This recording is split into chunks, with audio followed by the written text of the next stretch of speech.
The Atlantic could crash the party. I'm Zach DeBozart alongside Marcus Grosnick. Happy to call this national semifinal here with you today. Marcus, we have got a fantastic matchup on our hands, and honestly, who could have seen this coming? Two number 4 seeds advancing out of their pools and playing each other for the right to play in the final. Exactly, and we talked about it in that first game. Two number 4 seeds, a number 3 and a number 2 coming out of pool play. Not a single number 1 made it to the semifinals this year, that being Florida Gulf Coast, Michigan State, Farmingdale State, and Air Force. Air Force, there you go, out of the Pacific Division. So if this game is anything like the first one, we're in for quite a treat, as Central Michigan fell 7-5. But man, it was back and forth action with 3 goals in the first by Hope, 3 by Central in the second, and then just jabs and punches by each other in that third period. I cannot wait to see if the Brave can take down the mighty Oakland Golden Grizzlies, who were national champions just 2 years ago. Well, honestly, the way I look at it here, this is why the national tournament is just so great, because you have all these teams coming in. They come from different regions. They probably never played each other outside the other teams inside their region. Like we have 4 MCHC teams at this tournament. Outside of things like that, you know, you got teams that have never played each other, but they're going 100%. And yes, upsets will happen. You can almost say there were no upsets because everybody was on the same level. But here we go. We have 2 number 4 seeds. And first, let's take a look at the Oakland Golden Grizzlies. They advanced through a very tough Northern Regional, and they're a perfect 3-0 coming out of Pool C. So really make that a 5-game winning streak for them here in the postseason. Now they have one of the best players in ACHA Division III in Zach Massa, the senior out of Farmington, Michigan. But there's so many other players around them that really make the Golden Grizzlies such a complete team. Yeah, it really does. And you talk about Zach Massa, he's the actual all-time points leader, 327 regular season points for Division III. He eclipsed that mark after starting the season after Christmas break. He does have a lot of good weapons around him. Eric Wolf is a really good sender. Dalton Gannott, Michael Ryan, the big senior captain from Beverly Hills, Michigan. And then you got Cody Dennison in goal. Dennison is a 6-foot-plus tall goaltender. He is the backbone of this team, and as long as he plays tough in net, he's going to give his guys an opportunity to win every time they step on the ice. Meanwhile, on the other side of the ice, the Brave of Quinnipiac, well, they were a bit of an unknown coming into this tournament. They had the least amount of games played of all 16 tournament teams, but they advanced out of the Atlantic region, and they also go 3-0 in a very tough Pool B. They're giant killers. They knocked out Michigan State, and they basically crashed the all-Michigan party in the semifinals, now looking to take it all the way to the finals. And really, when I look at this team, I see a team that will really make you pay. Coming into this, they had a 20% power play percentage. This tournament, they're 7 of 18. That is phenomenal. They have been buzzing in nationals, taking down Michigan State 3-2 the first day. Then they took out New Mexico 11-3, and then yesterday, resting some players, still were able to take out Central Florida. And I think that's what's going to be a key. Both teams having clinched in Pool B, or they're clinching into the semifinals on Wednesday, had a chance to rest players. Everybody should be fresh. Let's go down to ice level here as starting lineups are being announced for the fans here. Pretty full arena at the Ice House in Columbus. Hockey fans and fans watching the live webcast on the ACHA YouTube network. Welcome to the Ohio Health Ice House in Columbus, Ohio for the 2018 American Collegiate Hockey Association Men's Division III National Championship Tournament, hosted by the Greater Columbus Sports Commission, the Columbus Blue Jackets, and the Ohio Health Chiller Ice Rinks. This is ACHA Public Address Announcer Andy Storrs. Semifinal game today, number 2, features on the visiting bench the winner of Pool B, the number 4 seed from the Atlantic region, the Quinnipiac University, the Brave.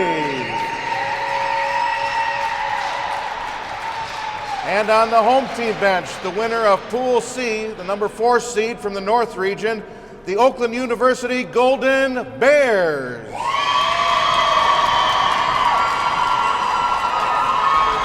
Let's meet the starting lineups for this evening's game. First, for Quinnipiac University, in goal, a sophomore from Levittown, New York, number 35, Matthew King. On defense, a junior from Ridley Park, Pennsylvania, number 11, Brandon Vatima. On defense, a senior from Spring Lake, New Jersey, number 77, John Reagan. At center, a senior from Webster, New York, number 68, Jeremy Calkins. On left wing, a sophomore from Scarsdale, New York, number 81, Edward Cho. And at right wing, a sophomore from Northford, Connecticut, number 44, Mark Russo. The head coach of the Brave is Nick Makos. His assistant coach is Peter Beckwermert. And now the starting lineups for the home team bench. The Oakland Golden Bears. In goal, a freshman from Macomb, Michigan, number 35, Cody Dennison. On defense, a senior from Coppell, Texas, number 6, Dalton Gannat. On defense, a junior from Sterling Heights, Michigan, number 79, Kenneth Casper. At center, a senior from West Bloomfield, Michigan, number 3, Eric Wolf. On left wing, a senior from Farmington, Michigan, number 65, Zach Massa. And at right wing, a senior from Beverly Hills, Michigan, number 11, Michael Ryan. The head coach of the Golden Bears is Pete Gibb. The assistant coaches are Matt Sterling and Zach Orson. Ladies and gentlemen, would you all please rise and kindly remove all caps and join me, soloist Andy Storrs and organist Gary Lichthart, in the singing and playing of the Star-Spangled Banner.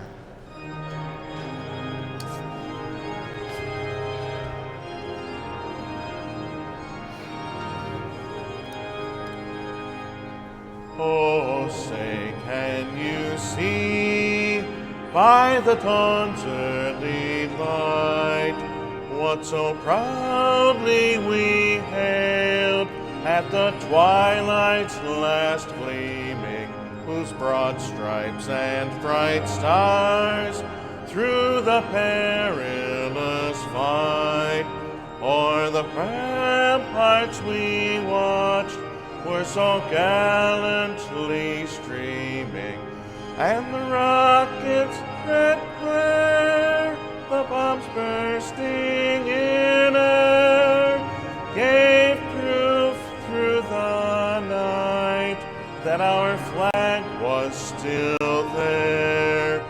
Oh, say does that star-spangled banner yet wave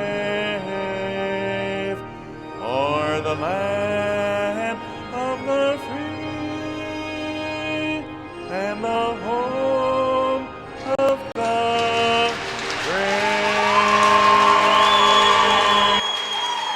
He's one of the best in the business. We love Andy. Combo PA announcer and anthem singer. You're not going to get that many other places. Much love to him. All right, Marcus, we've got a pretty incredible goalie matchup here in this one. Now, we saw a 7-5 game between Hope and Central Michigan. By these goalies' numbers, I tend to think maybe this one's going to be a little tightly contested. In net for Quinnipiac, it's King, and for Oakland, it's Dennison. Yeah, King in the playoffs right now. We'll get him. He is number 5 in goalies. He's 3-0 with a 2.50 goals against and a 93 save percentage. Dennison played in 2 games. He got yesterday's game off. He has got a 3 goals against average and a 94 save percentage. So 2 goaltenders that match up very evenly going into today's game. Let's see which team can take advantage here early on in the first frame. Referees in today's contest are Brian Halpern and Vince Herbert. The linesmen are Mitch Perry and Justin Phillips. Referees just checking each netminder, making sure we're ready to go. We've got Wolf and we've got Calkins in on the draw here. Quinnipiac will be attacking left to right across your screen in the blue camo uniforms. Oakland in the white, moving right to left. Golden Grizzlies win the draw, and we're underway here from the Ice House. Left wing side, Massa enters in with a quick shot, and that one fired over the crossbar. Oakland already buzzing early here. Yeah, they have to find a way. One of the keys for Quinnipiac is going to be to find a way to slow down Massa.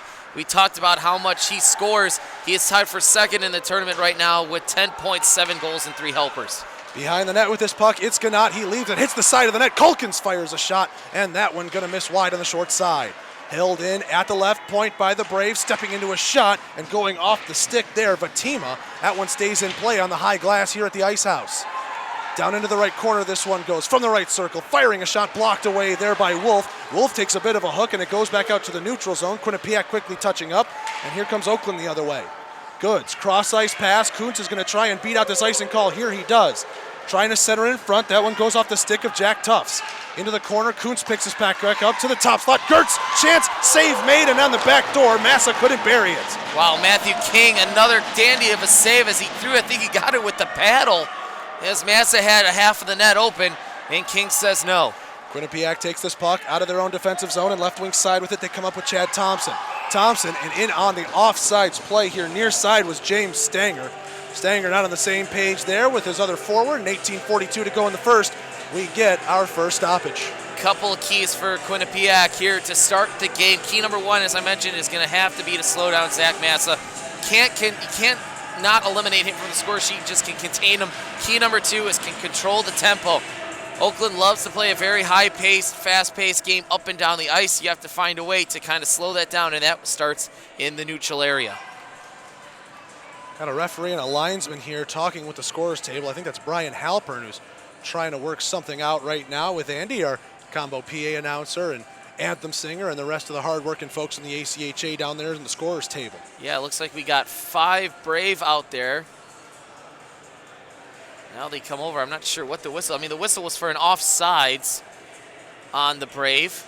Gotta wonder if maybe did this clock not start on time? I feel like a minute and 18 would have elapsed there in that whole sequence. So maybe that's what they're talking about here. Of course, we're not really sure. Trying to get some word from all the different people here working for the ACHA. But right now, we have a stoppage. So give us a little chance to talk here about some more of these teams. Oakland, they've come in and they've really played a full slate of games. This is their 40th game played on the season. Meanwhile, for Quinnipiac, it's game 24. So two very different paths to get here to the national semifinals. Yeah, we just took a look at the replay there. And Zach, it looked like it actually went off the outside of the cross of the post of King. I thought it got the paddle, but it hit the post, so no goal. But yeah, I think Quinnipiac is going to be a formidable opinion here. I think a lot of people didn't rate them very high going into the national tournament. They proved a lot of people wrong, taking the #1 team from the north down in Michigan State early on in the tournament, then rolled over UCF and the Lobos of New Mexico. Conversation being had here at the Oakland bench as we get another look at the chance for Oakland. This was really the best chance so far in the first minute plus of the game. Massa just sitting right there at the left side, and he just hits pretty much the bottom of the post. It was a tough angle to shoot from, but for a guy like Massa, the all-time leader in ACHA D3 points, you know he wants to bury that one. You know he can bury that one. Yeah, he can definitely bury the puck in the back of the net, and I think for that play right there, just got in a little bit too tight in on Matthew King. Didn't have an angle to shoot at, and wasn't able to put it in the back of the net. As the head of referees, Ed Giacomucci, now down on the Oakland bench talking with some of the officials. We've got a referee talking with somebody in the penalty box, and they've got a clipboard out.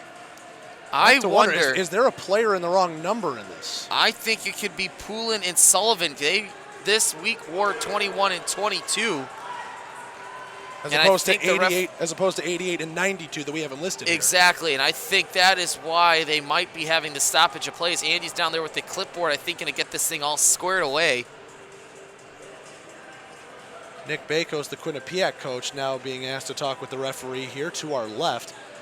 Again, 18:42 left to go here in the first period. No score between Quinnipiac and Oakland. Winner of this game advances to the Division III National Final, where they take on the Hope College Flying Dutchman. An exciting game, 3-3 in the third period.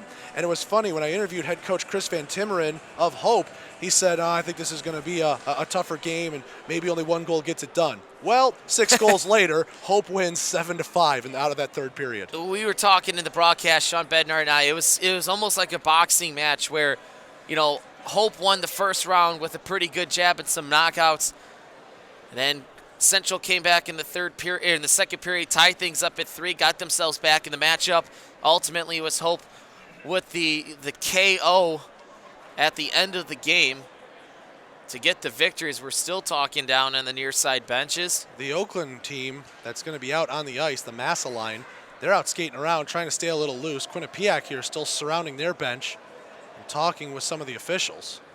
I wonder if they're going to assess them a penalty for the jersey numbers. I think that's what it could be. And we can attest, this has been this way all weekend. I've had 88 and 92 scratched out off in my book, and 21 and 22 replaced with them. So. Oh, and it's funny, they actually have 21 and 22 on. They do. So they must have, I don't know, they must have wrote 89 and 91 on the score sheet, and the refs recognized there was no 89-91. 88-92, yeah. I'm not sure. This is it's tough to speculate, and this delay now has gone on for at least a couple of minutes, and we're only a minute and 17 into this game. You know, for the players now at this point, you know, you take your warm-ups, you go into the locker room, you get a talk from your coach, you come back out, you go through all the protocol, the national anthem, starting lineups, and you're ready to go. And now we're here in this lull. This is just an interesting dynamic that gets thrown into the game, because now these players have to overcome, I don't know if you want to call it lethargy, but it's something right now because it's a lull in action. Yeah, something that doesn't happen often here. Like you said, you come out and only play a minute and 18 seconds, and now both teams just kind of sitting and standing around waiting to figure out what is going to happen out of all this. Still not sure what the issue is with the referees and the Quinnipiac bench. They're still talking right there. 3 different striped jerseys and Nick Bakos there in that conversation. You can see down on your screen. And a 2-minute penalty just now has gone up against Quinnipiac.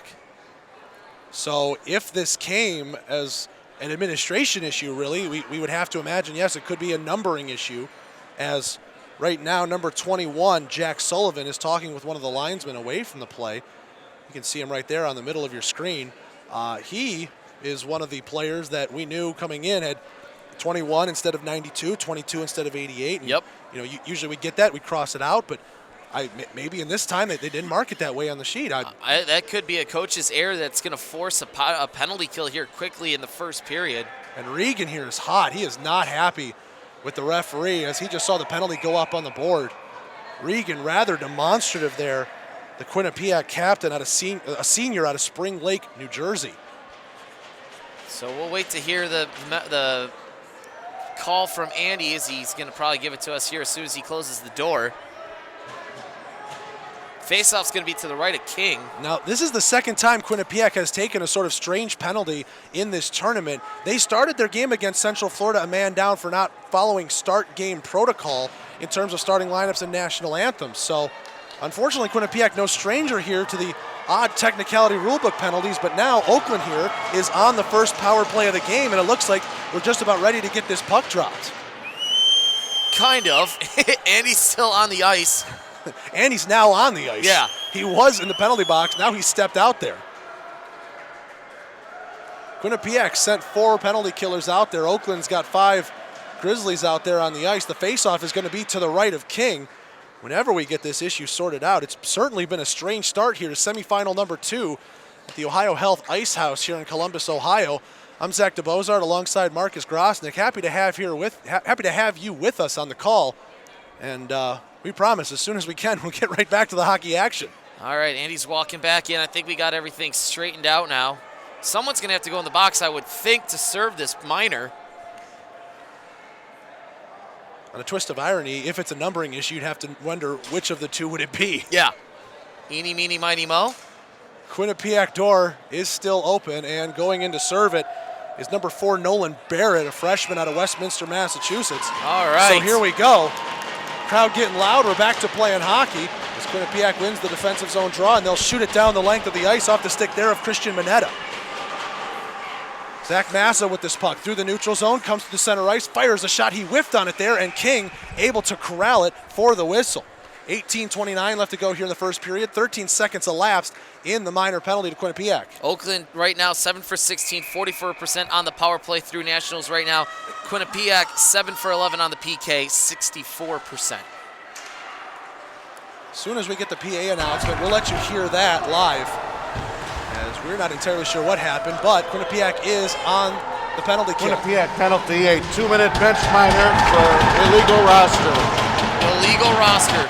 Well, there you go. That's the first time really I've ever seen that, but Quinnipiac down a man right now. 30 seconds killed off, though, and here they come. 2-on-2 up the right wing side. Here's Mineta. Mineta going to fire in a shot, and a save had to be made there by Dennison, and he'll cover up for a whistle. So Quinnipiac, despite being a man down, has an offensive zone draw with 18:03 to go in the first. A couple keys for Oakland to start this game. You got to get King moving side to side.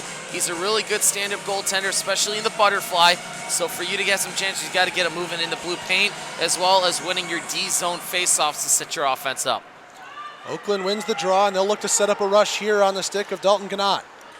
Gannat will work it left wing side to Massa. Massa fires from the left point, and an easy kick save made there by King, who saw it the whole way.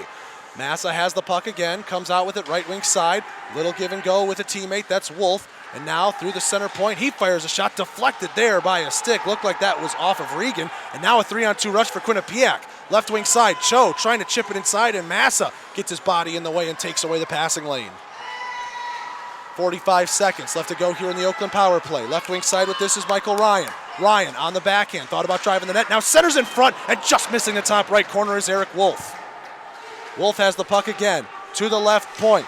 It's Manzo. Manzo looking for a shooting lane, didn't have it, and threw it back to Wolf. Back to Manzo. He fires in the center point. Right pad save made there by King, and clearing it out off the boards is Quinnipiac. They'll get a change. Yeah, good first penalty kill with 20 seconds left here on the bench. Minor for an illegal roster.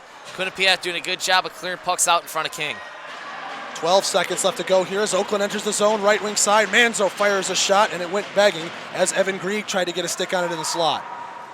Left point, it's held here by Oakland, entering the circles, firing a shot, blockered away, and a second attempt on the back door is denied. Steve Laurel couldn't get a stick on it. Out comes Quinnipiac out of the box, and we're back to 5-on-5. Good first PK here for the Brave, as the Oakland Golden Grizzlies had 3 of their top scorers in nationals on that first power play unit. Quinnipiac still can't get it out of the zone. Holding in at the left point nicely is Ryan Schulte, and now it'll be sent the length of the ice, picked up at the bottom of the circles by Nicholas Manzo. 16:15 left to go here in the first period. No score between Oakland and Quinnipiac.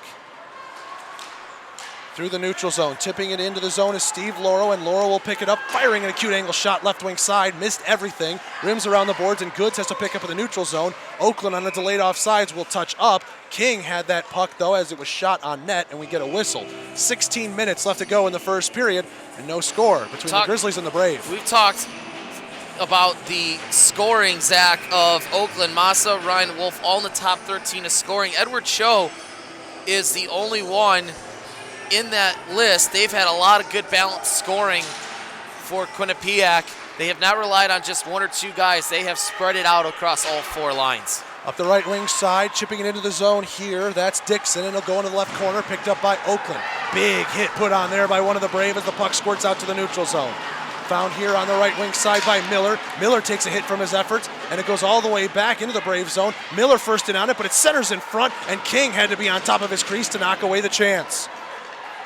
Riley Miller, right wing side, and we get a penalty called behind the play. The back official has a hooking call, and with 15:31 to go in the first, Oakland going back to the power play. Yeah, not the start you wanted if you're the Brave and head coach Nick Bakos.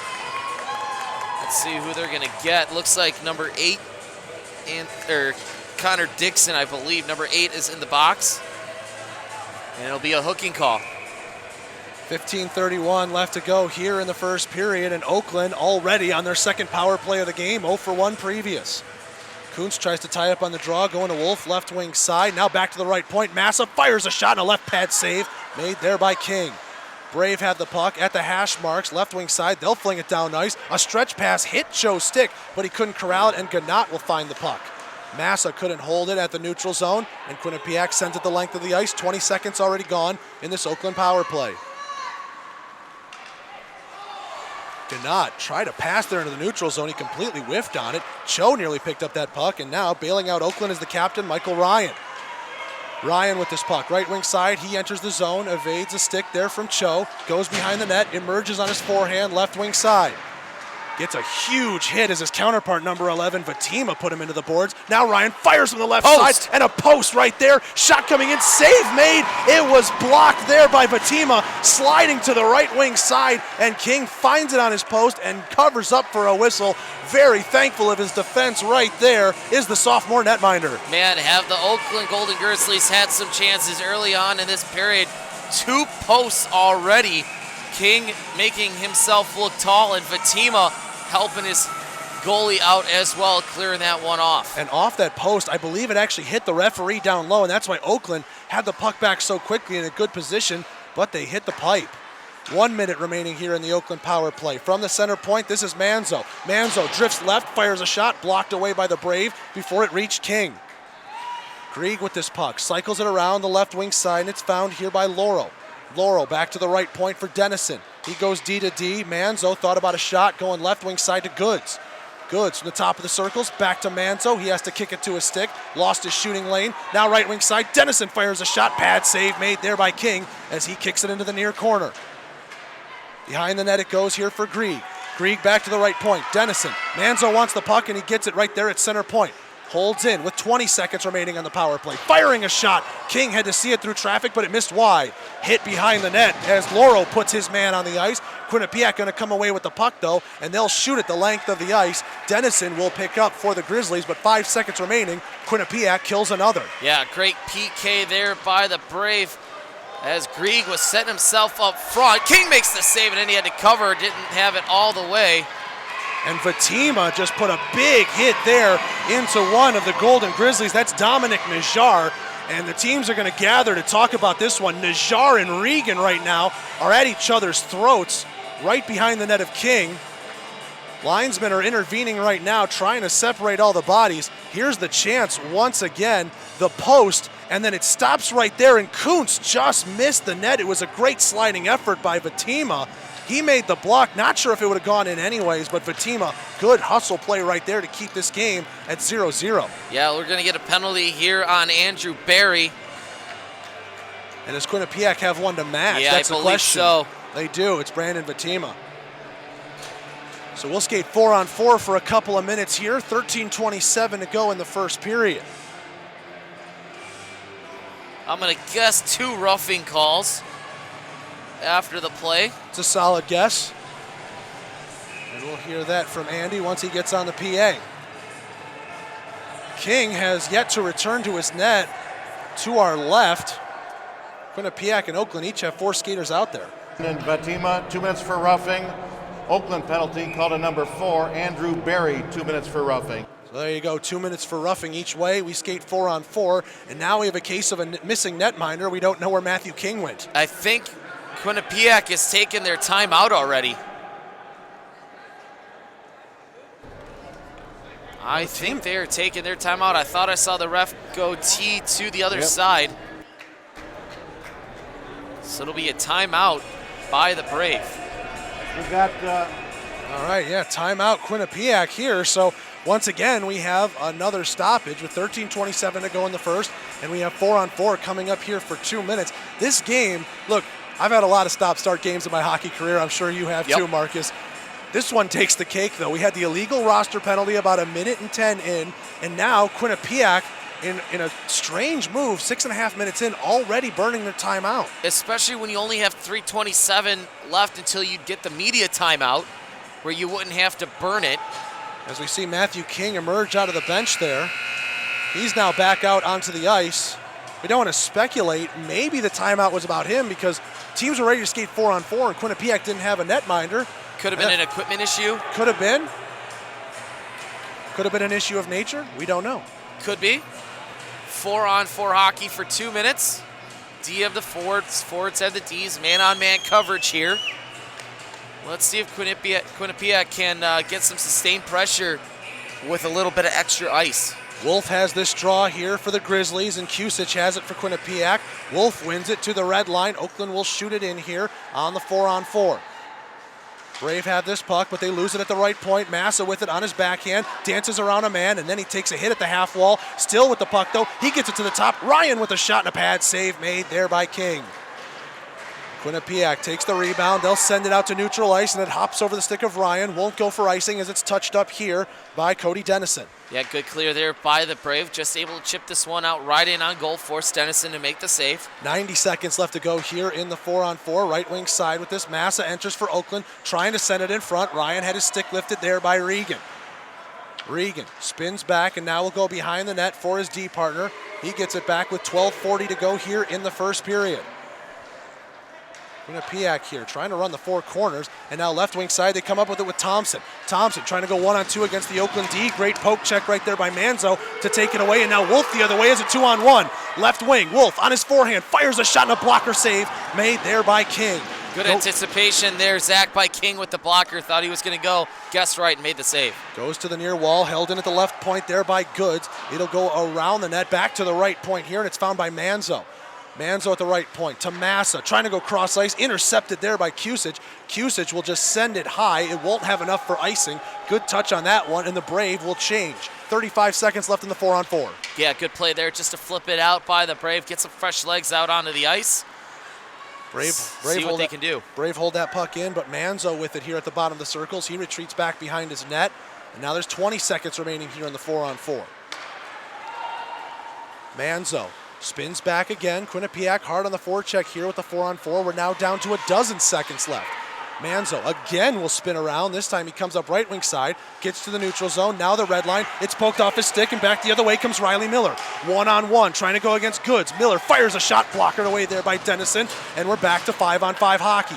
11:20 left to go here in the first period. Oakland had that one hop over the stick of Evan Grieg, and it's found by Quinnipiac at their own blue line and Jack Tufts. Tufts to Cho, loses it into the into the defensive zone, and Oakland's in now with a chance. Right wing side, Grieg puts it behind the net for Kuntz. Kuntz to the left point, Manzo fires a shot, sticked away there by King, goes into the right corner and found again by Kuntz. With it now, being patient, he'll work it up the half wall on the far side, and it's found by Cale Dennison. Dennison tries to send it around, but too many Brave in the area, sending it the length of the ice, and this one's just going to miss the net of Dennison, but winning the race is Russo, so he negates the icing, and on the 200-foot dump in, the Brave have an offensive zone draw with 10:46 to go in the first. Been very, very impressed with the way that Quinnipiac defensemen have been helping their goaltender out in front, clearing pucks, sacrificing the body, getting in front of those passing and shooting lanes. Face-off coming here to the left of Dennison, trying to win it forward here is Calkins. Cho has it now in the corner, right wing side. 2-on-2 battle here between the Grizzlies and the Brave as they fight for it on the near wall. Still bouncing around between feet. Now it'll go back to the bottom of the circles. Cho first in on it behind the net. Cho starting a cycle here with Calkins. He tries to put a hip check into his man, but Casper, too strong for him as he gets around. Just chips it out to the red line though, and firing it right back into the Brave and the captain Regan. About halfway through this first period, Oakland trying to get out of the zone on the far wall. Battling with this is Graham and Calkins. Now Oakland emerges. 3-on-3 rush through the center of ice. It's Loro. He fires a chance into the breadbasket. Dropped for a moment from King. He covers up. Then he takes some abuse. Quinnipiac not too happy about it. Calkins throws a shove into Graham to let him know. Yeah, good play there by King. A stand-up save. Dropped right on the blue paint. Had to be careful with it. Dropped down. Covered it up with the trapper, as you mentioned. Graham going hard to the net, got cleared out. Nothing comes of it. 10:06 left in the first. Still no score here between Quinnipiac and Oakland. Winner has a date with the Hope College Flying Dutchman out of Holland, Michigan on the national championship Saturday at 7. Shot coming in from the left point, deflected by the Brave before it reached King. Held in at the right point by Casper. He takes a hit for his efforts, and then around the net, it's picked up here by Quinnipiac. Leifer, he'll send it up ice. Trying to find it was Napolitano. That one was stolen away from him, and here's Oakland the other way. Left wing side, shot coming in and a save made. Dominic Najar from a long way away had no screen, and Matthew King with an easy save on the chest. 9:44 to go in the first. No score, and we should get our media timeout here. And we do, so we will step aside here for a quick break. No score between the Quinnipiac Brave and the Oakland Golden Grizzlies. You're listening to the 2018 ACHA Division III National Championships. The 2018 ACHA National Championships are brought to you by Aries Sportswear, the official merchandise sponsor of the ACHA. Howie's Hockey Tape, the official hockey tape of the ACHA. And by the Three-Legged Mare, located right in the heart of downtown Columbus.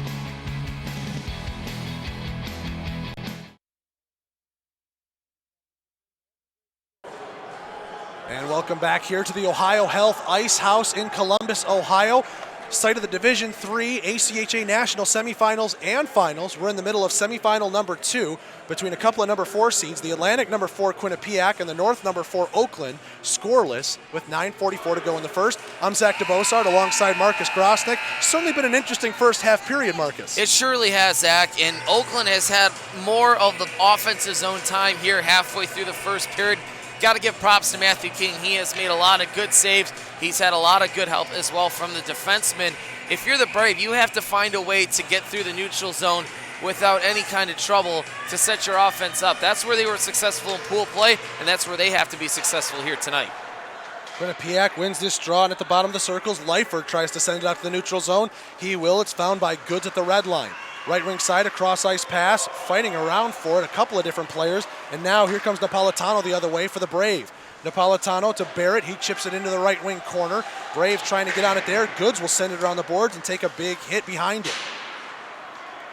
On the near side wall, Barry trying to work it out of the zone. He does. Gets around a man. Now to the red line. Left point, he's into the zone. Ahead, Najjar fires a shot. That one just missed the top left corner. And the rebound is covered up by King on the far post. Dominic Najjar, the freshman from Macomb, Michigan, he's had a couple of chances at net here in the middle of the first period. Yeah, Najjar has been all over the ice here in the first 10 minutes of the game. Been involved with a couple scrums after the whistle, but he's also had some good looks.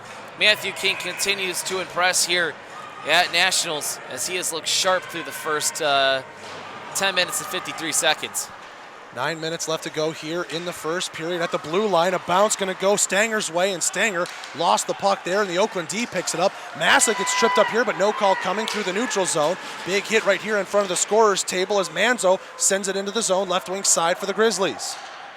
Vatima with this puck. He sends it up the left wing, and now a drop pass going to go through the skates there of Thompson. Thompson a little frustrated as he has to retreat.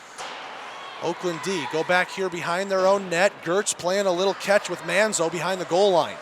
8:35 left to go here in the first period. Shooting it up the right wing wall to no one in particular. Quinnipiac takes it in here with Kusic. Kusic stops at the left point. Open wing here for Regan at the top of the circles. Now he moves down, trying to cycle it around for Thompson behind the net, and it's taken away by Manzo. 2-on-2 rush here for Oakland. Here's Wolf firing a shot, missing wide on the near post, but he picks up his own rebound, loose at the side of the net, and Michael Ryan just hit the side of the cage. King had no idea where that puck was. Back to Manzo at the left point, fires a shot, takes a couple of tips, goes behind the net. Ryan tries to center in front blindly, held in at the right point by Gertz. Gertz firing in a shot, looking for a deflection, just sent it into the left corner by Wolf. Wolf with this puck, taking a cross check from Regan as he holds his body along the boards. Firing from the left point is Manzo. That one deflected before he reached King. A right wing shot by Massa goes wide, and right now it's a shooting gallery on King.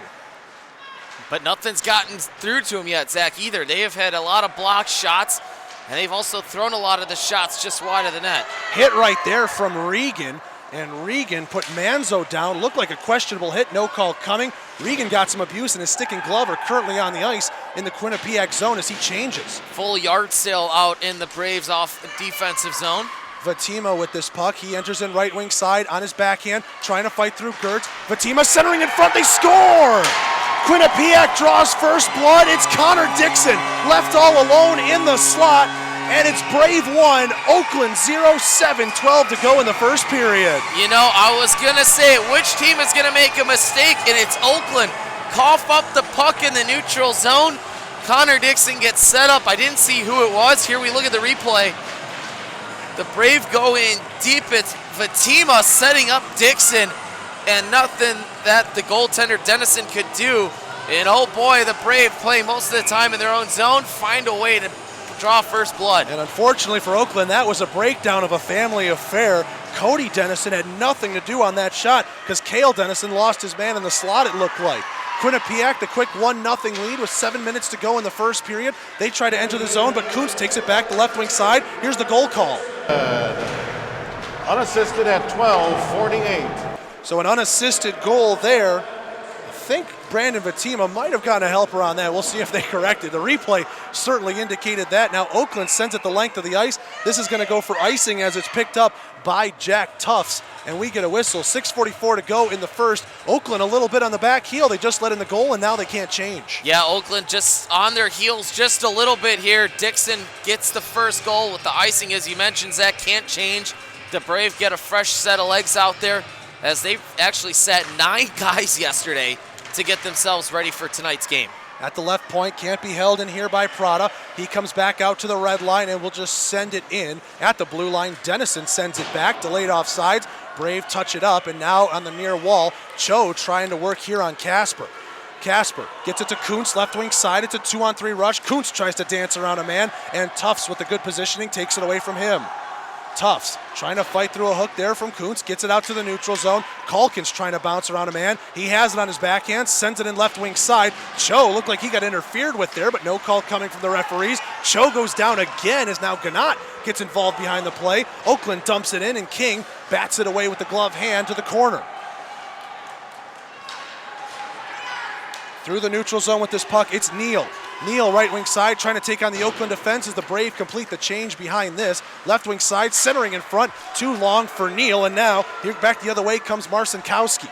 Left wing side, he fires it from the point. That one goes behind the net. Will bounce here on the opposite side for Quinnipiac. Cho with this puck, works it ahead to Neal. Neal's got a 1-on-1, now 2-on-2 break as Barrett's rushing in, firing a shot and a great block made right there by Brandon Gertz. Back the other way, 2-on-2 come Oakland. Steve Loro on the right wing, now 2-on-3 as Quinnipiac hustles on the back check. Graham with this puck, trying to center it in front. That one's blocked away. He gets some abuse on the far wall. Now here comes Neal one more time, 1-on-2 against the Oakland defense. He fires a shot, pad save made by Dennison. Quinnipiac continues to change with 5:10 to go in the first. Good pass, better passing by the Brave here has led to a lot of good opportunities late in the first. Here's Manzo in the right wing side from the backhand. He loses it behind the net, but he'll be the first on it in the left corner. Manzo spins back here on the half wall, goes down into the left corner. We got a bit of a battle for it. Coming out with it is Marcinkowski. Good stick by Tufts to take that puck away. Now here come the Brave, 2-on-2. Kusich, left wing side to Tufts. He fires a shot, blocker save made right there by Dennison. Oakland corrals the rebound to the neutral zone. It's deflected off a Quinnipiac stick. And now here come the Brave, left wing side. Kusich off the wall, finds Chad Thompson. Thompson sort of used the linesman there as a pick, goes to the top of the slot. Kusich fires, save made on the blocker. Rebound just goes wide of the near post as now Thompson picks it up, puts it behind the net for Stanger. Stanger trying to work it through the corner boards, and Gertz first in on it there. Oakland gets it out to the neutral zone on the stick of Barry. Barry chips it ahead on the right wing. Dominic Najar goes across the ice, and it goes through the blue paint, but nobody home for Oakland. This one will trickle out to the neutral zone. Shot in there by Goods. Oakland has to touch up. Man, Sucic, Leifer, Neal, Stanger, all coming in on the play. They've got a lot of good fresh legs out. They've been doing a really good job of changing on the fly, making sure they always have someone with fresh legs out there. Changes coming in for both teams as they continue to dump in behind all this play. Here's Massa now from behind the net. He's fresh off the bench, right wing side with a full head of steam, bouncing around a man, fighting through a counter check to Ryan in the slot, and a save made. Looks like that one was blocked in front by Regan. Yeah, he went falling to the ice, did Regan. Massa's shot hit him right in the chest. Brave trying to clear it out, and that one won't go. Line. Oakland hells in at the center point with Ryan. Ryan down low. Massa on the backhand, just missed the far post. King might have gotten a toe on it there. Quinnipiac here through the neutral zone. Pass intended for Manetta. It's behind him. The Oakland defense pick up. 3:05 left to go here in the first period. At the red line with this puck and dancing around a man is Goods. Goods will now enter on the right wing side. Fights through a check, still has the puck on the half wall, dekes around, toe drag, fires a shot. I think he missed it high. That one might have deflected off the shoulder of King, and it goes out of play into the protective netting. 2:55 to go in the first, 1-0 Quinnipiac. Yeah, Quinnipiac has certainly settled things down here in the first period. Starting the game off with the unofficial scorecard, I guess you could say, a bench minor. They killed that off. Killed the second one was a hooking call at 4:29, and they have really found their stride here coming in with a couple good looks late in the first. Face off to the left of King. Quinnipiac wins this one, and they got a 3-on-2 rush if they hustle. Right wing side with this. Cho is just going to fire it into the right corner. Cho is first on it there on the backhand, though. Coming out with it, Edward Cho will start the cycle with Russo. Russo centering in front. Calkins has a stick on it. Save made there by Dennison. He was taking away everything on the bottom. And now, well, no, nothing right there. We'll just get a face-off to the left of Dennison. Thought there might have been a little kerfuffle afterwards. Russo with a good setup from below the goal line to Calkins out in front. You're right. Dennison took away the bottom half of that. I think he was just a little too tight to try to roof that one up on the top shelf. Oakland wins this draw. Now Dennison picks it up right wing side. This is Cale Dennison, not Cody Dennison, the netminder. Cale comes in with it, trying to fire a shot from behind the goal line. King hugs his post to make the save. Kuntz fires one shot, blockered away, pawed it out of the air, but Quinnipiac knocks it back to the neutral zone, and Oakland has to touch up on the dump in. Right wing side with this puck, it's Evan Grieg. Grieg tries to body off his man. Quinnipiac will loop it back out to the neutral zone again. This time Casper sends it left wing side. King comes out of his net to tee up the puck for his defense. Behind the net, Grieg intercepts the pass, and Calkins knocks the puck down in the slot before it could reach a white jersey. Tufts, left wing side, gets it on a nice pass to Thompson. Now right wing side here for Stanger. Stanger on the back end looking for help in the slot. Shot is ramped up off the stick of Casper. He picks it up himself though behind the net. Back to the left point, pass got there eventually. Regan able to work it down. Kusic firing a shot from a near angle and hugging his post there. Dennison makes the save. Yeah, Kusic trying to catch Dennison outside of his cage. Almost did it, but a good save made by the freshman goaltender. 90 seconds left to go here in the first period. Kuntz enters into the zone, leaves for Dylan Najjar. He fires a shot, blockered away there. King saw that one the whole way. To the left point, can't be held in by Gertz, and Oakland has to regroup back in the neutral zone. Left wing side, Loro tries to come in. He puts a hit onto Regan as he tries to jump around a man. Oakland still buzzing here with Dylan Najjar. Najjar, left wing side, has it taken away from him by Riley Miller. Miller trying to dodge the referee in a couple of different Grizzlies hits. And now coming out the opposite side, Quinnipiac will shoot the length of the ice. This one will go for icing if Gertz wins the race, and he does. With 57.7 seconds to go in the first, Quinnipiac not allowed to change on the icing. Let's see if the Golden Grizzlies can take advantage of this icing very late here. 57.7 to go. Still have not gotten a power play, have the Brave. Oakland's been pretty disciplined. They've had 2 chances yet to score. You say pretty disciplined. I mean, one of them was an illegal roster penalty, so I don't know if you count that as discipline. But Massa fires a shot right wing side. That one goes up high and going to go wide into the corner. But can you blame that one on the player? I don't know. Did a player fill out the roster? That's true. All right, touche. We don't know. Massa takes a big hit, but he centers it to Ryan, and Ryan's shot goes wide on the far side. Quinnipiac picks this one up. They got a 2-on-3 rush. Massa tries to put a hit into his man, and he separates Dixon from the puck.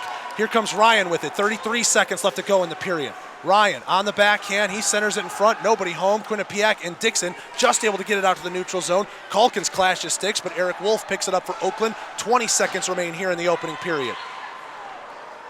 D-to-D pass. Manzo spins around a man. Now comes through the neutral zone. Up the right wing side, Deacon around one, on the backhand, trying to drive the net, and a pad save made there by King. To the left point, Gertz fires a shot, and Ryan inadvertently blocked it. He fell down in the slot. Massa an attempt into the slot. He misses near side. 2 seconds left. Quinnipiac with the puck, and that will do it through 20 minutes of play. The Atlantic number 4 seed up on the North number 4 seed through 20 minutes of play. It's Quinnipiac 1, Oakland nothing. Your thoughts there through the first period, Marcus? Yeah, great first period for Quinnipiac. You know, they were struggling early off those couple penalties. Oakland had some really good looks on King, and its defense and himself helped each other out. And for the Brave, they capitalized on a rare mistake by Oakland in their off defensive zone. And we'll see what Oakland has coming out in this next 20. The lone goal there in that first period for Quinnipiac at the 12:48 mark. It's Connor Dixon, the freshman from Salisbury, Massachusetts. It's his first goal of the tournament. It officially went down unassisted. You and I give an unofficial assist, though, to Fatima for setting up a great play. We're going to go ahead and take a break. We'll try and get an intermission interview when we come back. We'll also recap what we saw in those first 20 minutes and get you ready for the second period of action. Live from the Ohio Health Ice House in Columbus, Ohio, this is the Men's ACHA Division III National Championships.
Hey, I'm Dave from Howie's, and I'm here to tell you what makes Howie's cloth tape the best tape on the market. It starts with strength. Our tape is made with a poly cotton blend, and it has the highest thread count of any tape on the market. It's going to last longer. Next is adhesive. We use an aggressive adhesive that will guarantee this tape will stay on your stick. That's what it's supposed to do, right? I promise you'll love this tape. My name is Kelly Lorenz, and I'm the Team Store Specialist here at Aries. AriesTeamStore.com is our solution to helping coaches put together spiritwear sales and fundraising. My name is Adam Walters, and I'm the head boys and girls track coach at Olentangy Orange High School. The fundraising feature of AriesTeamStore.com is nice because you can add $1 or $2 to every item, and then if you have 100 kids and they all buy one item, you just made a quick, easy $100 or $200. It's effective and simple, easy to use, and you get great apparel.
Hey, this is Jason with Howie's Hockey Tape, here to tell you about our top quality polo shirts. For any occasion, whether you're out on the golf course or out with friends.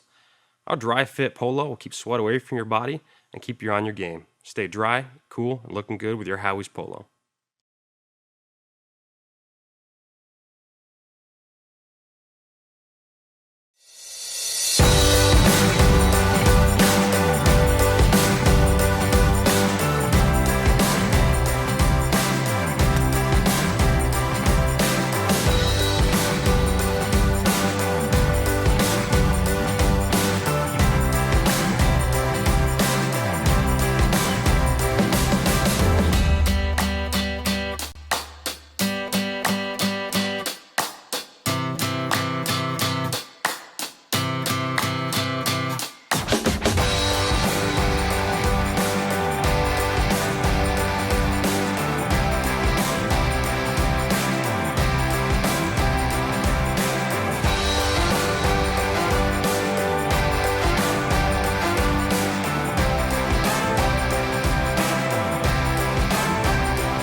After the first period, a 1-0 lead for Quinnipiac. Here with Oakland head coach Pete Gibb. Coach, a very close game.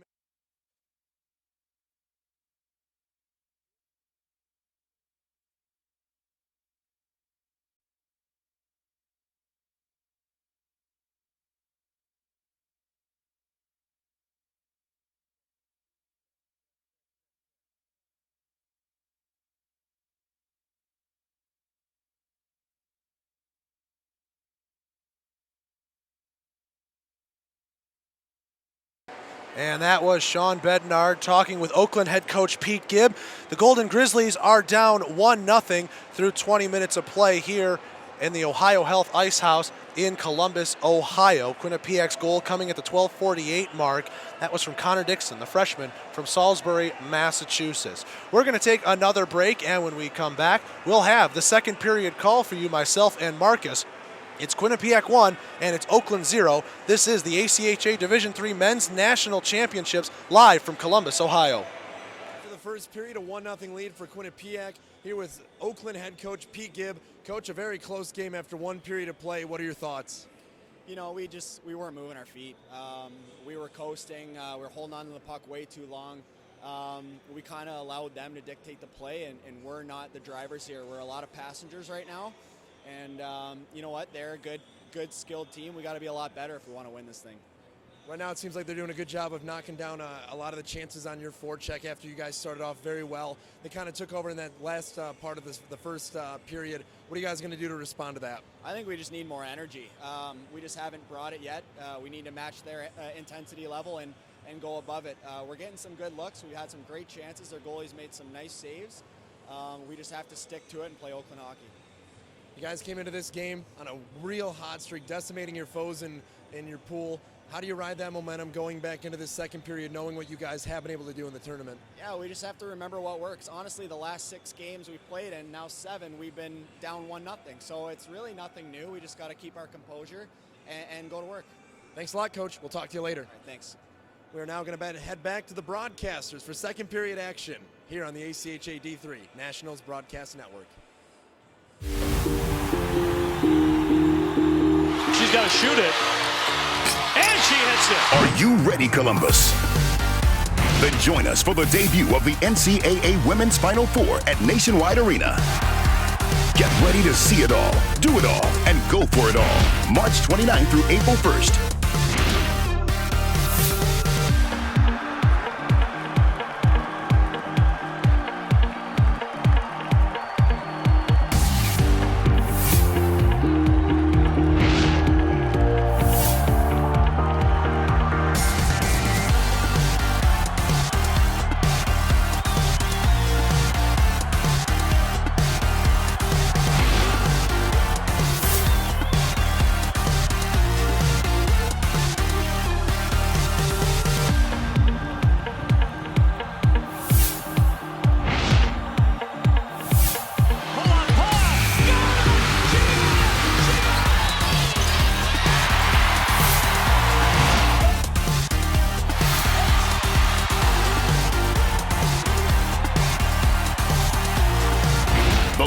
Never stops, and the fun never ends.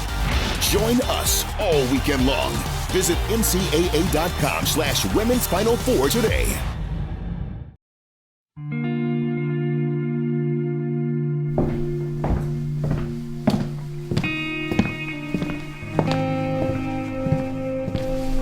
It's the feeling you get when it all rushes back. The lights, the sounds, the thrill. This memory has been earned and preserved for a lifetime.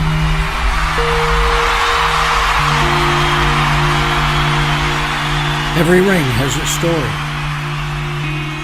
What will yours say?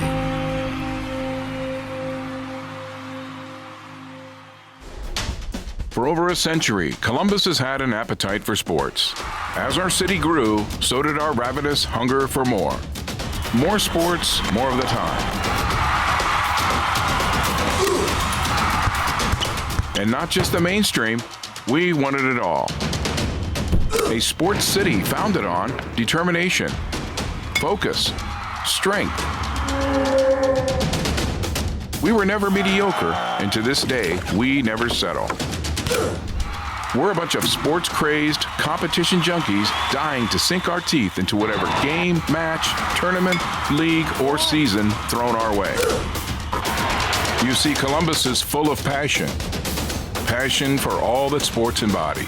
Hope, challenges, progress. As we continue our journey to be one of the world's best sports destinations, it's clear Columbus has no off-season.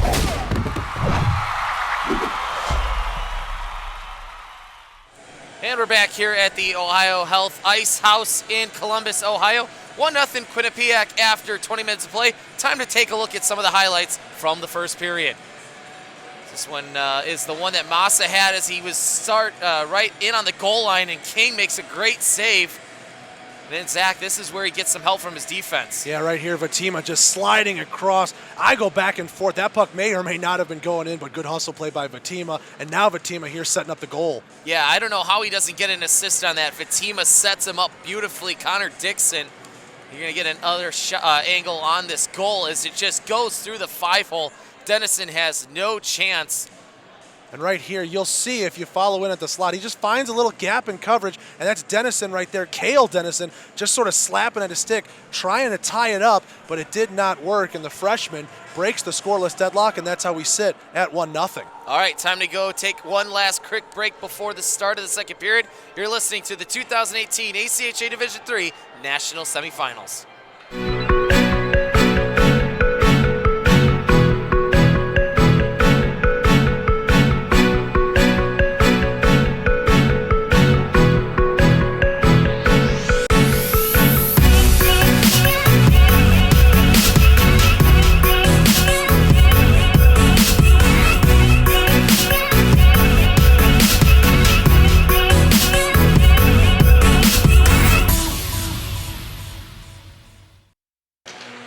Welcome back to the Ohio Health Ice House here in Columbus, Ohio. We're through 20 minutes of play, and it's Quinnipiac 1, Oakland 0. I'm Zach DeBozart alongside Marcus Grosnick here to my right. And Marcus, both of these coaches had a lot to talk about from those first 20 minutes. Yeah, there's only one goal on the board, but it certainly was an eventful period. Yeah, if you're Oakland and your head coach Pete Gibb, your message to your team has to be keep throwing the puck in deep on King, as he will be to the goal to our right.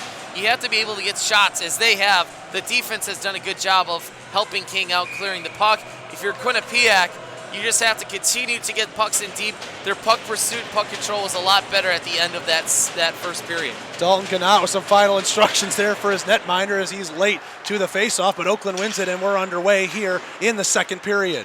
Very disciplined first period. Massa trying to enter into the zone, and now coming up with this left wing side is Cho. Cho fires in a shot, shouldered away there by Dennison. Goes off the high glass, Quinnipiac into the zone, right corner with this, and Cho spins away from a hit, goes behind the net, picked up here by Calkins. Calkins back to the left point for Tufts. Tufts fakes the shot, going on a D-to-D pass, letting one rip, and off the right side, that one misses near. Through the neutral zone, this one is going to be slapped in there. That one looks like that is Timothy Poulan.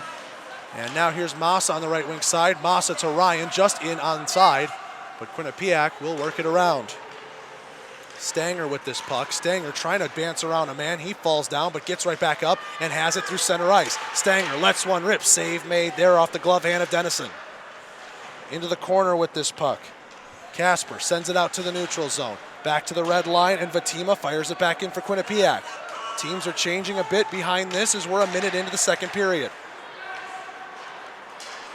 Left wing side with this. Here comes Grieg. Grieg with a little 2-on-1, trying to center it in front, and a great play right there by Regan to break it up as the captain goes sliding to the ice, and we get a net off whistle with 18:38 to go in the second period. Yeah, good job by Regan. He overplayed the puck just a little bit at center ice. That allowed the 2-on-1 to come back the other way.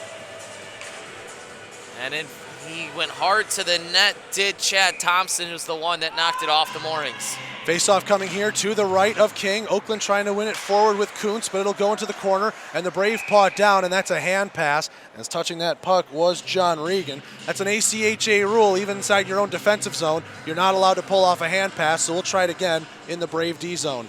Let's see if the D zone face-offs will be a little bit better here for Quinnipiac, as they had a little bit of trouble with it as King makes the quick save. Shot off the face-off. King with the easy pad save, and now it'll go back out to the neutral zone off of a Brave stick. Cale Dennison picks this one up in his own zone. Dennison trying to work a little two-line pass there to Kuntz. It's knocked away by a brave stick. Here's Gertz with the puck, right wing side, held there at the red line by Tufts, and Regan, check that, shoots it in, cross ice. Gertz, pass ahead to Kuntz. Nice little stick drag there, gets away from a man, now dances away from another hit. On the left corner, he centers in front, and a hole in his stick right there as Evan Grieg was in all alone, but couldn't handle the pass. Right wing side with this puck comes Stanger. Stanger trying to bounce around a man, and that one's going to go out to the neutral zone. Kuntz picks up, enters left point, off the skate there of Regan. Dennison has to pick up in the neutral zone. Oakland begins a change behind this. Dennison into the zone from the right point, fighting through a hook. He'll rim it in behind the boards and change. Quinnipiac has to do a better job of getting pucks in deep. They cannot try to skate past the defenseman of Oakland, as this one's probably going to be an icing call. And it will, as Gertz reaches the hash marks first. That was sent down there by Regan, and the referee's making sure the right personnel are out there on the ice. 17:28 to go in the second period, and it's 1-0 Quinnipiac. Like I was just saying there, Zach, they have to get it in deep. That's where they were successful with the quick goal out in front by Connor Dixon. They were able to work the forecheck. Oakland's defenders are very good, have a lot of good active sticks, and they're going to take away those chances. Ryan fires a shot, and that one misses far post, looking for a deflection from Wolf, but he was tied up. At the right corner, Artemenko with it. He fires a shot from the point. Blocker save made there by King, looking around a couple bodies. Goods dodges a hit at the bottom of the circles, comes up with it. Shot from his knees, and that one going to go wide into the near corner. Wolf with this puck to Massa at the side of the net. He hits the outside of the post. Massa back to Artemenko. D-to-D pass from the left side. Goodis trying to go cross ice to Massa, and intercepting that one is Thompson. Thompson trying to feed it ahead. It was a breakaway chance, but it will eventually, no, it will not go for icing as a Quinnipiac player wins that race. In the neutral zone with this puck, here comes Oakland. Right wing side, Michael Ryan, the captain, fires a shot well high over the net, picked up by Massa on the far wall. Ryan gets a deflection, save made there by King, and then Ryan throws a hit into his man well after the whistle. Cooler heads are going to prevail as Ryan skates back to his bench with 16:37 to go in the second. Quinnipiac looking for that big, long stretch pass through the middle, trying to find Christian Mineta, the alternate captain, number 12, the junior out of Brick, New Jersey, just out in front of him, was still able to negate the icing call. Face off to the right of King. Linesman with a little bit of a false start there, and now Miller's going to be tossed out of the circle for Quinnipiac, not too happy, saying the Oakland centerman was cheating just as much as I was. Casper trying to go D-to-D there. It goes back out to the neutral zone, and Miller with this puck, left wing side from the top of the circles, fires a shot. Active stick there by Gannat to deflect it wide. On the far wall, Oakland drop pass there to Casper. He loses the puck, has to go behind his net to pick it up. He chips it out from the far wall to Barry, and now ahead to Dominic Najjar. Tries a cross-ice pass. It will eventually find its target in Schulte. Schulte centering in front. Casper couldn't handle the pass, and Miller takes behind the Quinnipiac goal.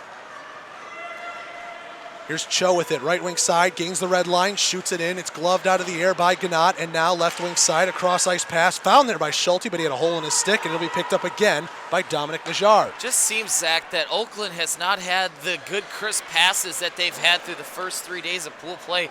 A lot of passes in the skates and behind the forwards. Barry there, bad pass. Cho able to take it away. He fought through a hook and held it in right point.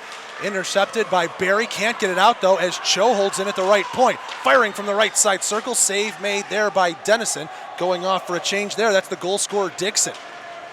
Behind the net, Casper comes out with his left wing side. Oakland trying to exit the zone, a pass intended there and stolen by Russo, as that was going to be Ryan Schulte in on a break if that one connected. 15:15 to go here in the second period. Oakland into the zone, but the pass too long for them, and Tufts knocks it into the corner. It's a 2-on-2 battle here. Barry in on this puck, tries to get it back to the left point. He will not. Quinnipiac comes the other way. Russo, 2-on-1 if Calkins hurries. Russo fires a shot and a toe save made there by Dennison. I like how they're trying to shoot at the pads at Dennison, trying to look for a rebound with somebody going over to that far weak side. On the far wall, Oakland comes out with this one in Gannat. Stretch pass, hits the skate there of Dylan Najjar, and now Graham going to take it away as he comes back right wing side. That one going to go along the half wall. Graham very feisty in there, trying to get that puck away. Behind the net, this one's picked up by Poulin to the left point. Gertz fires a shot, and that one misses everything. On the right wing half wall, finding this is Manzo. Manzo from behind the net, centering out in front, and Dylan Najjar had his stick tied up. Otherwise, he had a tap in for a goal.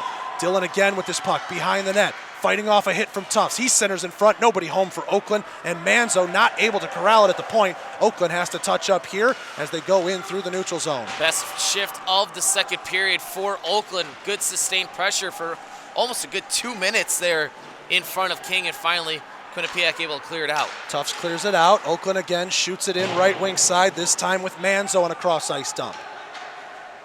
Behind the net with this puck here is Mayoni. Mayoni takes a hit and it's held in at the left point by Grieg. Grieg fires a shot. That one was looking for a deflection on the near side. Kuntz trying to work around a man there as he got his stick tied up. Now Quinnipiac the other way, 2-on-3. Mayoni from the right wing fires low. Easy stick save and held there by Cody Dennison. With 13:32 to go in the second, it's Quinnipiac 1 and Oakland 0. Yeah, Mayoni, good idea to shoot the puck in on Dennison. They haven't had a lot of time in the offensive zone. Force him to make the cover, get the whistle, fresh legs out on the ice for both teams. Face off here to the left of Dennison. Kusich in on the offensive zone draw for Quinnipiac. Oakland wins it. They rim it around the boards. Cale Dennison was looking around for the puck. Left point can't be held in there, though, by Vatima, and the Brave have to touch up. Behind the net it goes. Look at the hit put on there by Stanger as he separates his man from the puck. Gets it to Kusich, left wing side. He's centered in front, but it was behind everybody in a blue jersey. It'll go the length of the ice, and the Brave will have to pick up after King tees this one up. Yeah, good idea. Good play down low by Chad Thompson, looking to clear that one back to the point, went through everybody and down the ice. Vatima up ahead to Thompson, left wing side, a 3-on-3 rush, going into the slot in the forehand backhand, leaves in the shot. Save made there by Dennison. Stanger had a good look at goal from the slot right side. Now Stanger again with this. Top of the circles, stops up, faked the shot, looking to the right point. He'll get it now to his defense. Regan to Vatima. Vatima gonna go cross ice on the slap pass. Stanger trying to center it in front, and an active stick takes that one away as John Artemenko got in the way. Here comes Massa, left wing side, fakes a shot. He drives in. What a poke check right there by King as he takes it off of Zach's stick. Yeah, he's got a very active stick. Mike Smith-esque in gold for Matthew King. Cannot get that tight. Kusich drop pass here, and now on the left wing side, he was trying to find Mineta. Mineta not on the same page as it goes to the corner. Centering in front, goes across the blue paint. Nobody home for Quinnipiac. At the right point, a shot fired in, and Ganat able to knock that one away. Now from the slot, left wing side, Dixon looking for a second. Save made by Dennison, and the rebound stick to the corner as Mineta had a chance at it. 12 minutes to go in the second. Loose, right wing side, Dixon again looking for a second, and that one goes wide far side. This one will be shot out to the neutral zone, and it's picked up by Leifer. Leifer at the blue line just chips it out into the neutral zone. Oakland had it for a moment, and now in front of the Grizzlies bench, the Brave fighting for it, losing it. Massa fires a shot, save made, and covering it up there is King. And given a little bit of a shower is Michael Ryan, but cooler heads will prevail with 11:38 to go in the second period. Mineta was the one with the wrap around attempt, Zach. He had Dennison down and out, just could not lift it. But it's a good flurry for Quinnipiac. And a pretty good look in on Dennison. Behind the net, Leifer trying to body up his man, but Steve Laura with the full head of steam, able to get it to the left point. Marcinkowski can't hold it in, and Graham will have to pick up back at his own blue line. It seems to me that the Brave are just very content with clearing out the zone, but when they have the chances, Loro's shot there, denied by King. They're going to take them. To the left point. Casper fires a shot in. Easy right pad save made there by King on the ice the whole way. Collision behind the net. Quinnipiac will come out with it, but left point held in again by Casper. Loro in on this puck. He's in the center of a 2-on-2 battle between Oakland and Quinnipiac. Graham trying to play vulture there. He tripped up on the play. Oakland fans wanted a penalty there. None coming. Quinnipiac just shoots it out to the neutral zone. Marcinkowski intercepts a pass, dances around a man, trying to go 1-on-2 against the Quinnipiac defense, but he loses the puck, and Leifer will send it around the boards behind his own goal. 10:40 left to go here in the second period. Napolitano with this puck. Coming out with it on his backhand through the neutral zone, and now right wing side, he's into the offensive zone. Taking his time, being patient, going against 4 Oakland Golden Grizzlies, while Quinnipiac changing behind this. Now right side circle, firing a shot, glove save made there by King, and it goes behind the net. Picked up by Oakland. Left wing with this puck is Grieg. Grieg gonna go through the center of ice, drop it left side for Cale Dennison, top of the circle shot, looking for a deflection, and it goes harmlessly into the right corner for Quinnipiac. Russo gets it out to the neutral zone. Kuntz picks up at the red line halfway through the second period. Yeah, good short shifts by the Brave, making sure that they always have a set of fresh legs out onto the ice. Delayed offsides there. Cho had to touch up. Oakland left wing side, deflected off a Kuntz skate on the wrong side of the red line, and it will go for icing. Kuntz just put a shot there into the Quinnipiac defenseman. Tuff's not too happy about it. He nearly got a piece of Kuntz. A linesman able to step in the way there, though. 9:52 to go in the second. Team's getting a little hot, and what better time now for a media timeout here as teams are skating back to their benches, and we get a 2-minute call for interference against Kuntz. Let's see, I think they're going to let the power play start here and then go to the media timeout. So Kuntz into the box for 2 minutes, and no, we will take that media timeout. So on the other side of this break, or are we not? Hold on, we're talking about it here at the scorer's table.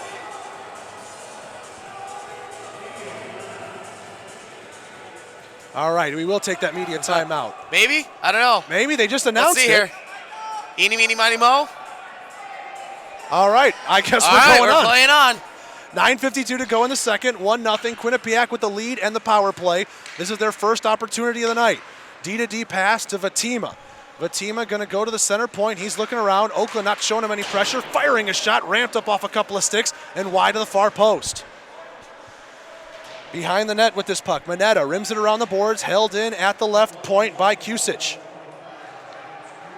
Kusic over to the left wing side here for Stanger. Stanger tried to fire a shot, deflected there by Manzo. Stanger still has it, trying to deke around a man. Oakland grabs it. Ryan sends it the length of the ice. 30 seconds gone in the man advantage. Interference is the call on Kuntz. So Quinnipiac, like you said, Zach will get their first power play of the evening. On the right wing side, here's Chad Thompson. Skates now through the center of ice. At the left wing circle, he stops up, now goes right point with it to Kusic. Kusic, very patient, looking for a passing lane, gives to Vatima, back at the top, now to Kusic right wing. Kusic centering, that was in Stanger's skates, he couldn't do anything with it. Trying to body up his man as Loro was trying to get that puck out of the zone. It's still along the half wall, and it's picked up here by Stanger. Back to the left point, Vatima. D-to-D, now back to Stanger, left wing side, trying to go back door. Nobody home, it got blocked there. Vatima fires a shot, pad save, Dennison down, it's loose, and eventually a whistle will bail out Oakland there as it's underneath the netminder. 8:34 to go in the second and 41 seconds remain in the power play for the Brave. Yeah, good first shift there on the power play for the Brave. They're trying to go to that back door to Chad Thompson. They did the right thing, threw it right on Dennison. He gave up a rebound and then had a snow angel on his belly to cover up the puck. 40 seconds left in the power play, 1-0 Brave. Face-off coming here to the left of Cody Dennison. Quinnipiac wins this one, back to the right point. A D-to-D pass going to be found here by Poulin. Poulin to Miller. Miller right wing side, had to be pawed out of the air by Tufts. And now it's going to go back down behind the net here, and it's found by Russo. Russo, right wing side. Sullivan with it at the top of the circles now. Sullivan fires a shot, scores! Sullivan through traffic finds the far post. Dennison had no chance, and it's behind him. 2-0 Quinnipiac, 8:13 to go on the second. The Brave connect on the power play. The Brave Cinderella story continues. Just blow it by the glove side of Cody Dennison. Looks like he could have been screened out in front. We'll have to take a look at the replay and see what actually could happen, but Thompson with a great wrister, able to make the goal. Here's the replay. Did it come to the left point? Oh yeah, he just blows it right by him. Yeah, Dennison had absolutely no chance on that one. We will have our media timeout here after this. One more look at the replay. Boy, that is just a pretty wrist shot. I think Sullivan was even a little surprised that that puck went in. All right, with 8:13 left to go here in the second period. Now we're in our... The 2018 ACHA National Championships are brought to you by Barron's Championship Rings, the official ring vendor for all ACHA National Champions and Hall of Famers. And by Marathon, fueling the American spirit.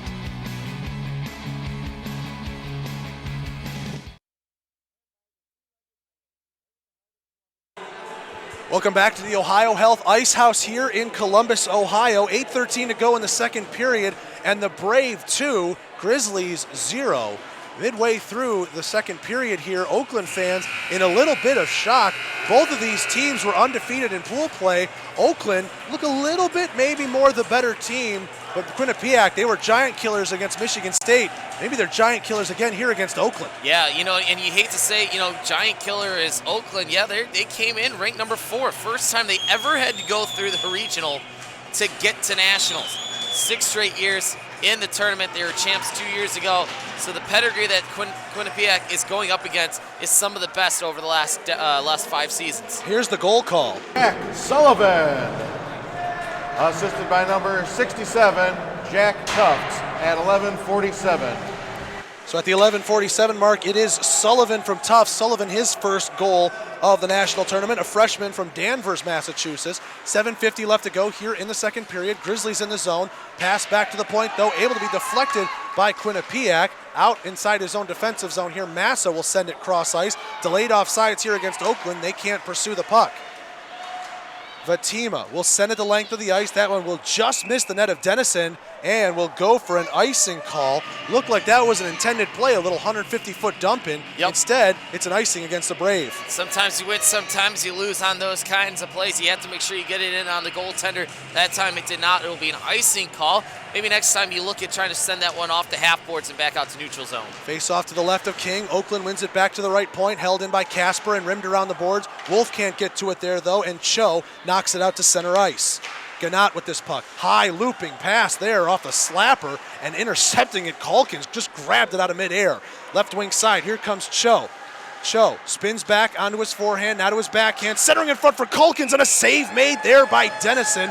That is a good reactionary save right there by Cody Dennison, the freshman. Yeah, Cho did a good job. He had Michael Ryan right on his backhand and able to center it up to Calkins. Dennison comes out to make the butterfly save with less than almost 7 minutes to go here in the second period. Face off to the right of Dennison. Oakland wins this one in their defensive zone, and they shoot it around the boards. Mass on the near wall will just let it go by him. So will Ryan, and it does eventually get out to the neutral zone. Quinnipiac has to touch up on the cross-ice dump-in. Up the right wing side with this. Wolf battling here with a couple of Brave players. Gets it in left wing side for Ryan, but that pass too long for him. Kusich sends it ahead, and he finds Stanger. Stanger. Drop pass here for Thompson. Thompson using his speed to get around a man. Right wing side. Now he goes to his backhand, trying to spin back in the corner, and Massa will separate him from the puck. Manzo from behind the net will feed Massa on the far wall. Still inside his own defensive zone. Had a lot of ice in front of him. Throws to Wolf, right wing, and now here comes Oakland. Drop pass. Shot coming in. That one ramped up off the stick, and Manzo couldn't get all he wanted on it. Penalty coming up here to Oakland as Quinnipiac exits their zone. Stanger with it right wing side. He goes between his legs, and a big hit there from Gertz. Ryan will touch the puck, and we will get the penalty assessed here to Oakland. Stanger and Gertz want to talk about that hit together a little bit. A little bit of heads colliding there. Referee will separate them. Linesmen were busy with another issue at center ice. And throughout of all of this, we know we're getting at least one penalty here assessed to Oakland. Yeah, let's see who the penalty is going to be on. Referee here motioning something to the Oakland bench, as now he's talking with the scorer's table there. The initial call was going against Oakland, and it was back as Quinnipiac was rushing out of their own zone. Could have been an interference or a holding call here. Let's see who they're going to give it to. They're still talking to it right down in front of the penalty boxes. Dalton Gannat in on this conversation here with Oakland, as we haven't really been given a signal. I didn't see the referee signal on what it was. 2 minutes has gone up on the board here against Oakland, so Quinnipiac will have their second power play opportunity of this game. 13:50 the time of the penalty. So it's going to be a 5-on-4. Let's see who goes to the box.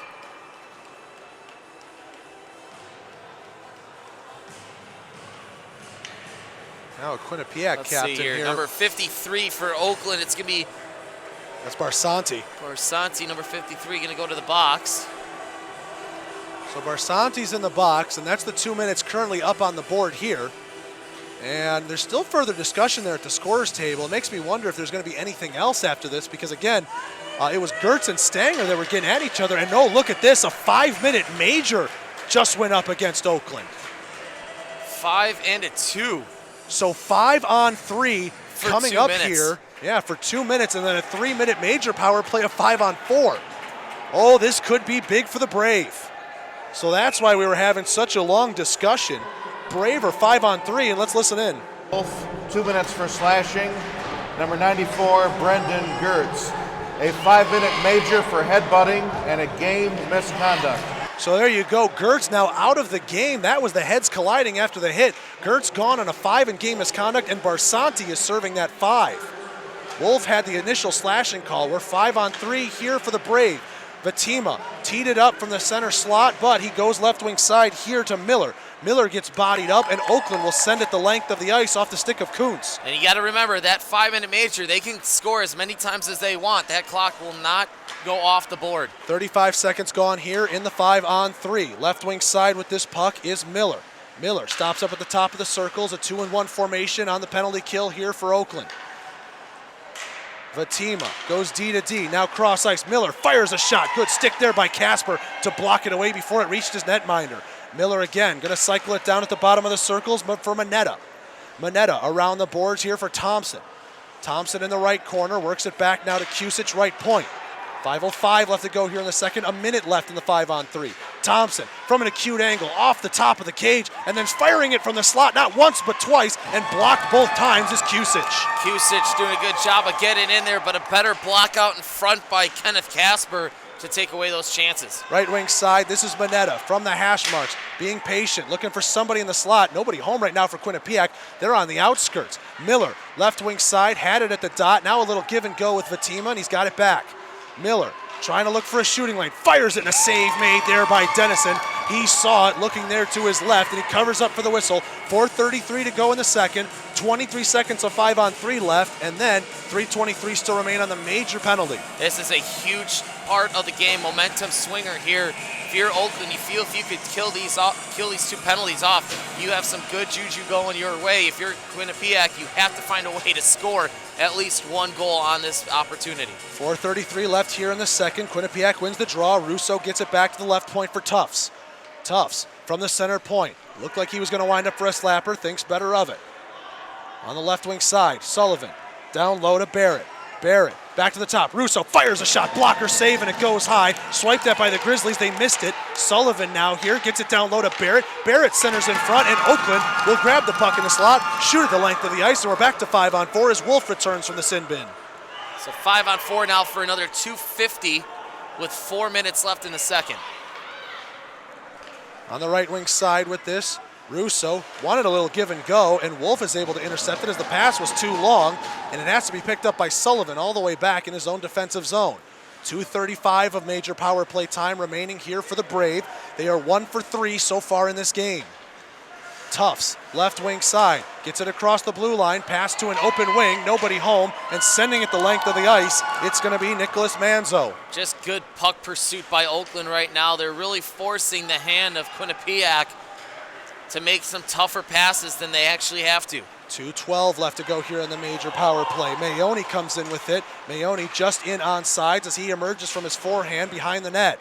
Back to the right point with this. It's Fatima. Fatima down low to Thompson. He's bodied off the puck. Manzo feeds Massa. He's in alone on a breakaway. Massa deeks to the backhand, and a save made there by King. The net is off. Quinnipiac likely not able to change on this, but how about the sophomore from Lewistown, New York, denying Zach Massa, one of ACHA D3's best players, on a breakaway. I think Quinnipiac might have gotten away with a hook there on Massa. Nonetheless, he tried to go high backhand glove, didn't get anything underneath it. Here's a replay again on that, and Massa, all kinds of speed, and King just stayed with him the entire time. Fantastic goaltending right there from the sophomore. 3 minutes left to go in the second, and firing a shot, and King has to make another save here shorthanded. All of a sudden, Oakland still down a man, but finding opportunities in the offensive zone. Like I said, the momentum can shift the other way if they're able to kill the last 150 off here with 3 to go in the second.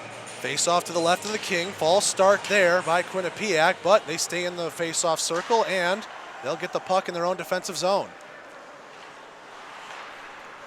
Stanger feeds Kusic. Quinnipiac still in their own defensive zone. Stanger now goes cross ice. It's found here by Barrett. Barrett has it taken away from him by Massa. No, Fatima has it now. Fatima, left wing side from the bottom of the circles. He's going to be put down into the boards there by Ryan. He angled him behind the net. Fatima with this puck now back to the right point for Thompson. Thompson lets one go from the point pad, save made there on the left side by Dennison. On the right wing with this, Fatima thought a little give and go from an acute angle, firing his Stanger, and that one hugging his post. Dennison made the easy save. 2:15 left to go here in the second period. Oakland going to loop it out to the neutral zone, and there's 1 minute of major power play time against them left. Ryan touches the puck, and it's a delayed offsides. Oakland can't progress further. Stanger now into the offensive zone. For Quinnipiac, he comes with it left wing side, trying to center in front, and Massa took away the guy on the back check. And now Massa takes a hit there in the corner with 45 seconds remaining in the major power play. Tufts holds it in and fires a shot. Easy save made there by Dennison, who gets a whistle to his right. 1:51 to go in the second period and 41 seconds of major power play left for Quinnipiac. Yeah, not the greatest looking power play there for Quinnipiac as Tufts threw that one on goal, looking for Stanger out in front for a redirection. But you have to give credit where credit is due. That PK unit for the Golden Grizzlies, 77%, only giving up 3 power play goals in the tournament, has looked outstanding. To the left side, Miller with this puck at the point for Quinnipiac. He gets down into the slot, trying to feed Sullivan left wing side. He lost the handle on it. It'll go into the corner, and now back out to the left point for Riley Miller. 30 seconds left in the power play. Shot goes wide. Russo was looking to deflect it for the Brave. Now Tufts fires a chance in, inadvertently blocked there by Barrett. Tufts here with the puck at the top of the circle. Russo's down in the slot. Tufts fires, goes wide. Quinnipiac needs a whistle here. They got a man down at the high slot. It's Mark Russo. Finally, they'll get it as Sullivan touches the puck.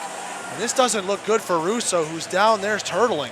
Yeah, 1:23 to go in the second period. I didn't see, Zach, what happened. I don't know if he got hit from behind. It just looked like an incidental collision. Couple of guys just going into the slot with their heads down. And Russo, the worse for wear on this. Quinnipiac, not exactly up in arms looking for a penalty, and that's what even more so leads me to believe it was just incidental, while the referees are going to talk about it, though, at center ice. Referees are talking about on that far side. Russo is up and moving. It would be hard to call a penalty retroactively on that because, again, I don't really think anyone had a good look at it, and for my money, for my money, it was incidental contact. Quinnipiac not exactly up in arms about this as the captains are talking here with the officials now on the far side. So to recap, 1:23 left to go here in the second period. It's 2-0 Quinnipiac, and the Brave have 13 seconds of major power play time left. The captains got their explanations, and it looks like we will continue to skate 5-on-4 as John Regan will report back to Nick Bakos. Yeah, I think that's the right call. I think initially, if there's no call there, I don't think you can overturn that one. So we'll have a neutral zone draw here with 1:23 left. A neutral zone draw on the far side. Brave, looks like they'll send Kusich to the dot. Wolf will go to the dot for the Grizzlies.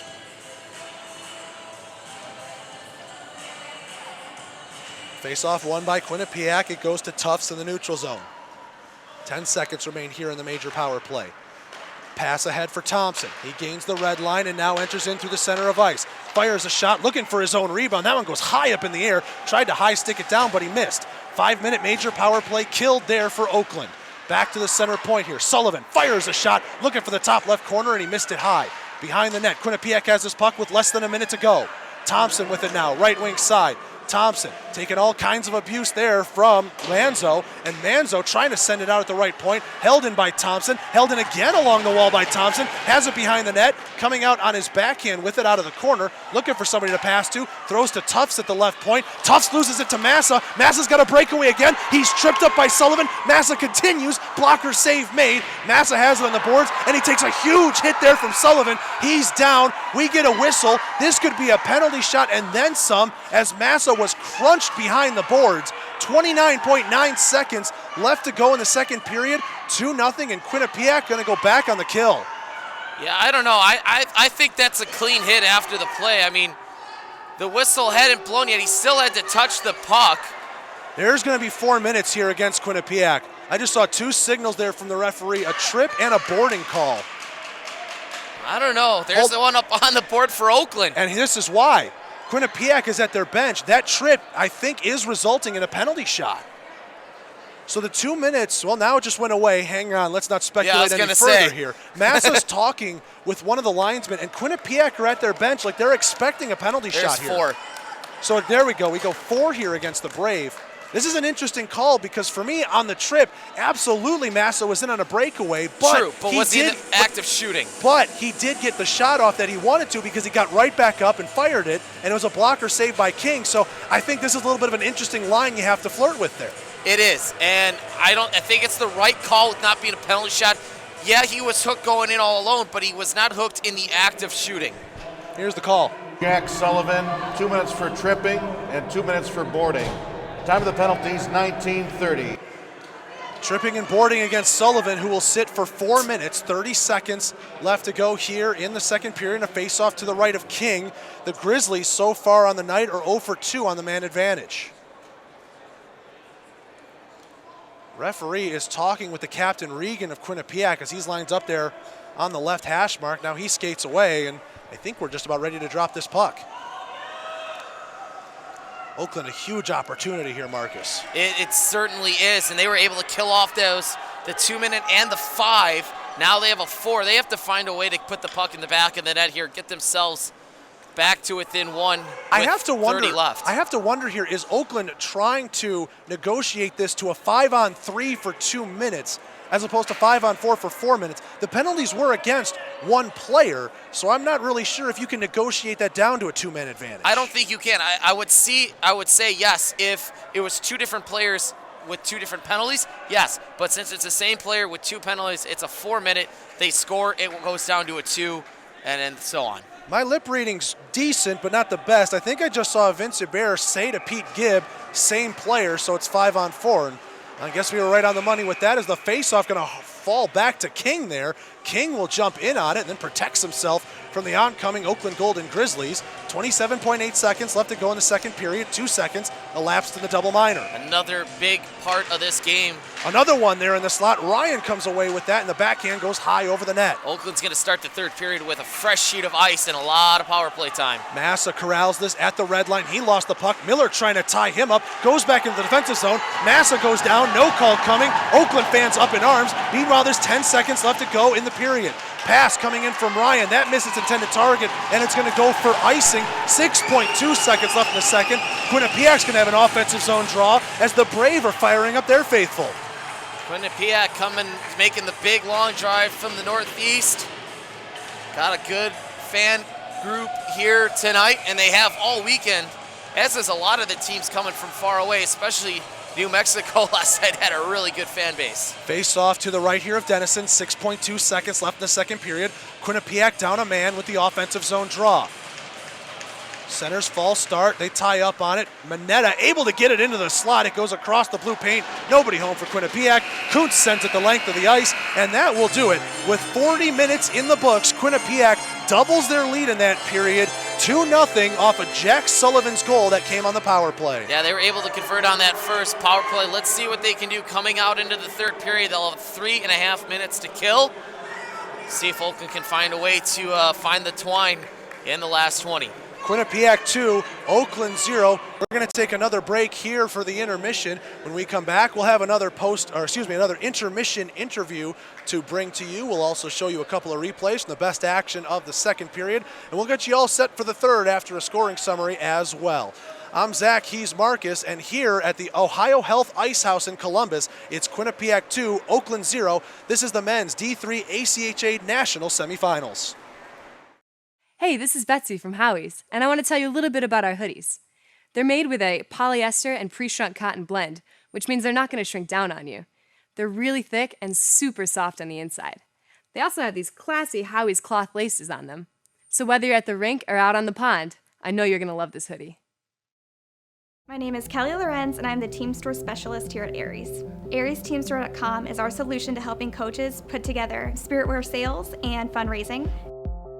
My name is Adam Walters, and I'm the head boys and girls track coach at Oakland Orange High School. The fundraising feature of AriesTeamStore.com is nice because you can add $1 or $2 to every item, and then if you have 100 kids and they all buy one item, you just made a quick, easy $100 or $200. It's effective and simple, easy to use, and you get great apparel.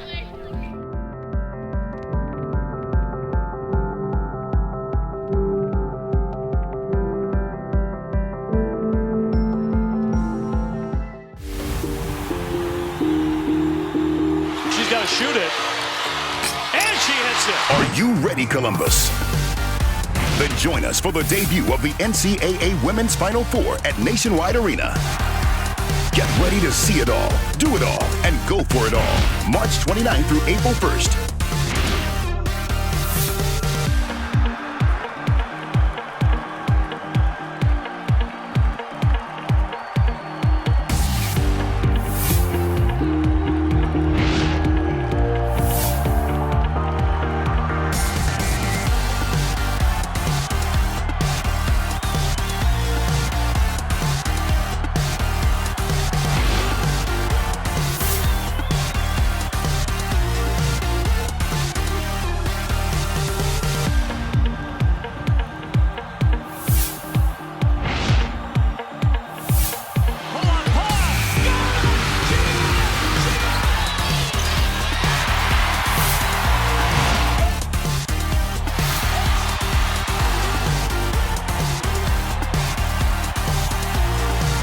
The party never stops, and the fun never ends. Join us all weekend long. Visit ncaa.com/Women's Final Four today. Hey, this is Jason with Howie's Hockey Tape, here to tell you about our top quality polo shirts. For any occasion, whether you're out on the golf course or out with friends. Our dry fit polo will keep sweat away from your body and keep you on your game. Stay dry, cool, and looking good with your Howie's polo.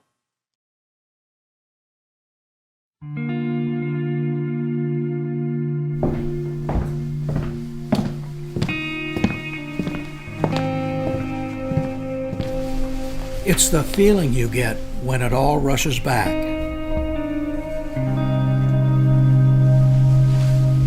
The lights, the sounds, the thrill. This memory has been earned and preserved for a lifetime.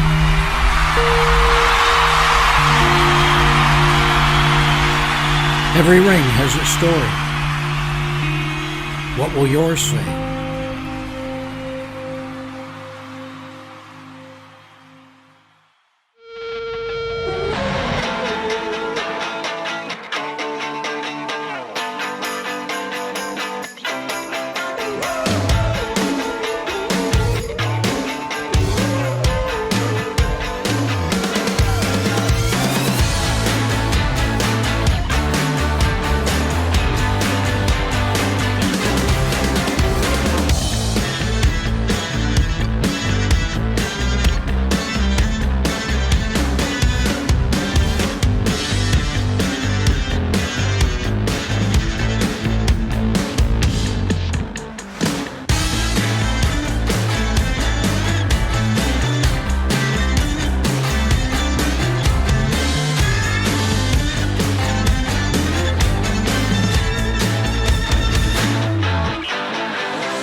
Hello, this is Harry at Howie's.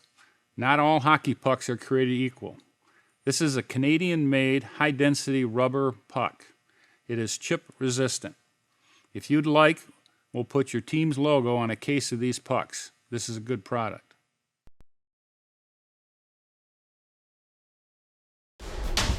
For over a century, Columbus has had an appetite for sports.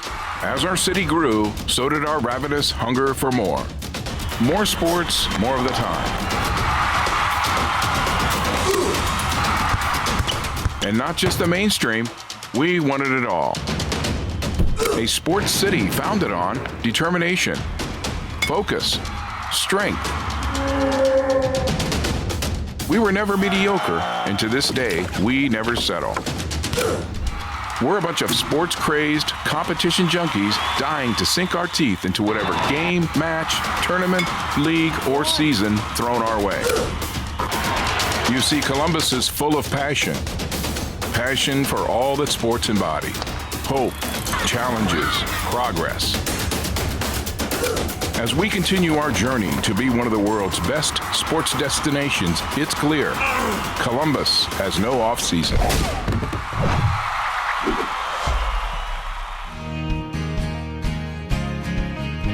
There's people who care where I'm going, and good friends who welcome me home. So get a full tank of freedom, drive the American road. And with a full tank of freedom, find your own highway. We'll take you wherever you go. Take you wherever you go. Hey, I'm Dave from Howie's, and I'm here to tell you what makes Howie's cloth tape the best tape on the market. It starts with strength. Our tape is made with a poly cotton blend, and it has the highest thread count of any tape on the market. It's going to last longer. Next is adhesive. We use an aggressive adhesive that will guarantee this tape will stay on your stick. That's what it's supposed to do, right? I promise you'll love this tape.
Welcome back to the Ohio Health Ice House here. We're going to take a look at some of the best moments from the second period.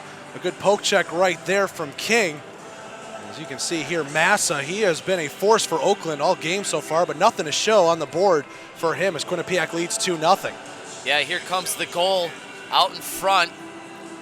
That's a quick shot there. I mean, I think it even surprised the goal scorer for Quinnipiac. Quinnipiac, number 21, Jack Sullivan, just blows it right by the glove side of Dennison. And you could see from these multiple replays here, Dennison was screened and maybe even double screened. Sullivan, he looked a little surprised it went in, but Dennison, I think he saw that one very late, if at all.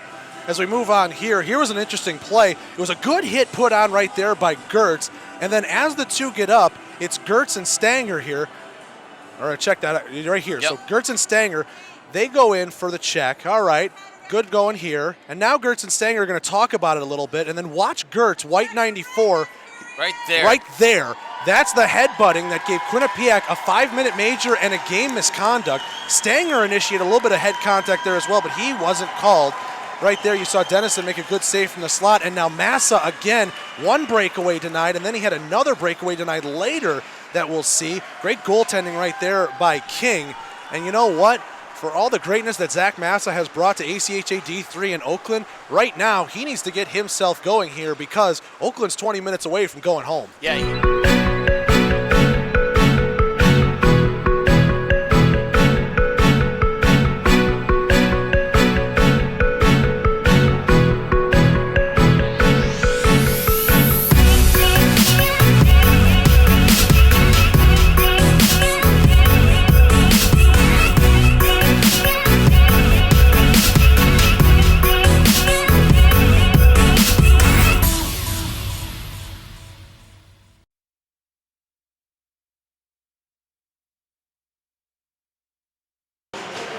Welcome back to the Ohio Health Ice House here in Columbus, Ohio. Third period of the second semifinal. A date with hope in the balance. It's Oakland and Quinnipiac.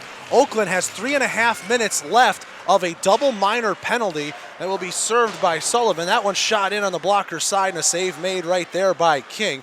Grizzlies down 2. Desperate to convert on this power play. 0 for 2 so far on the night. Kuntz from the right point, trying to feed Gannat on the back door. Holds it at the left corner, and a good active stick by Miller. Sends that one back out to the neutral zone. Yeah, Grizzlies have to find a way to convert here to get themselves back into the lead. A fresh sheet of ice. Full 3 minutes of power play time after the double minor assessed to number 21, Jack Sullivan. Massa trying to deke around one. Miller takes that puck away. Now Miller stops up at the right point. He looks like he wants to start a little four corners or at least a game of cat and mouse with the Oakland power play unit. Miller will just send it out to the neutral zone here, and it's found by Loro. Loro on the right wing side for Massa. Had trouble controlling that pass, and now through the middle of ice, he'll enter in left wing. Massa still on his forehand here, tripped up in a penalty call, going to be called against Quinnipiac, touched by the Brave behind the net.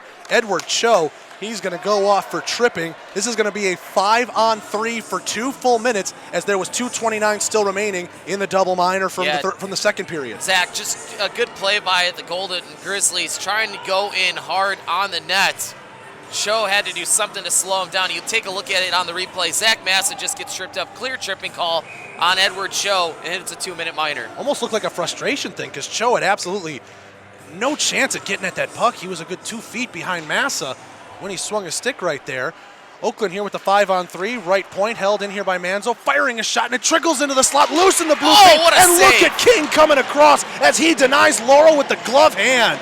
Quinnipiac skates it to the blue line, and they send it into their own bench, and we're going to get a whistle. Oh, my goodness, the save from King to keep this game 2-0. That is 3 big saves. These goaltenders in both these games today have been playing outstanding. King keeping his team in this contest, absolutely stoning. You take a look at it out in front, couldn't get it. He reached for it, it was Steve Lauro. Score!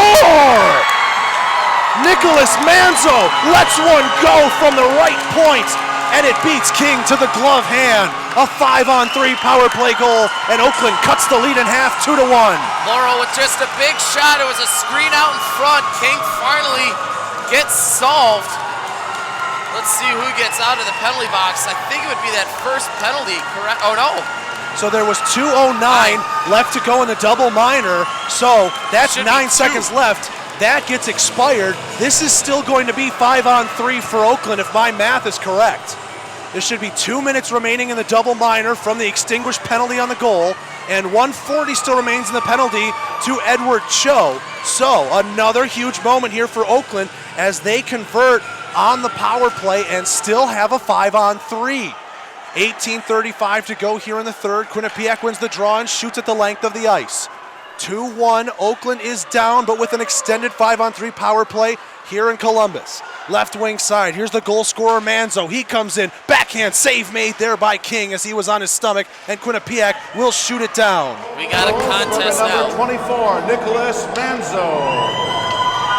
Assisted by number 26, Steve Loro. At 1:20. So Loro gets the assist on the Manzo goal. Meanwhile, here comes Oakland in again at the right point with this. Manzo trying to look for a shooting lane to the center slot, fires it, and a blocker save made there by King. A minute left to go here in the 5-on-3. This is Goods with the puck to Manzo. He scores again! Manzo from the same spot on the ice has Oakland back in this game. It's 2-2. Manzo is not going to be denied. Right point on King. One power play down, one to go. Oh boy, Oakland coming back here strong in the second, in the third. Goals 49 seconds apart, both from Nicholas Manzo, the senior from Macomb, Michigan, his second and third respectively. As you see the replay, he just let it rip from the same spot, right point, about 2 feet from the top of the circles.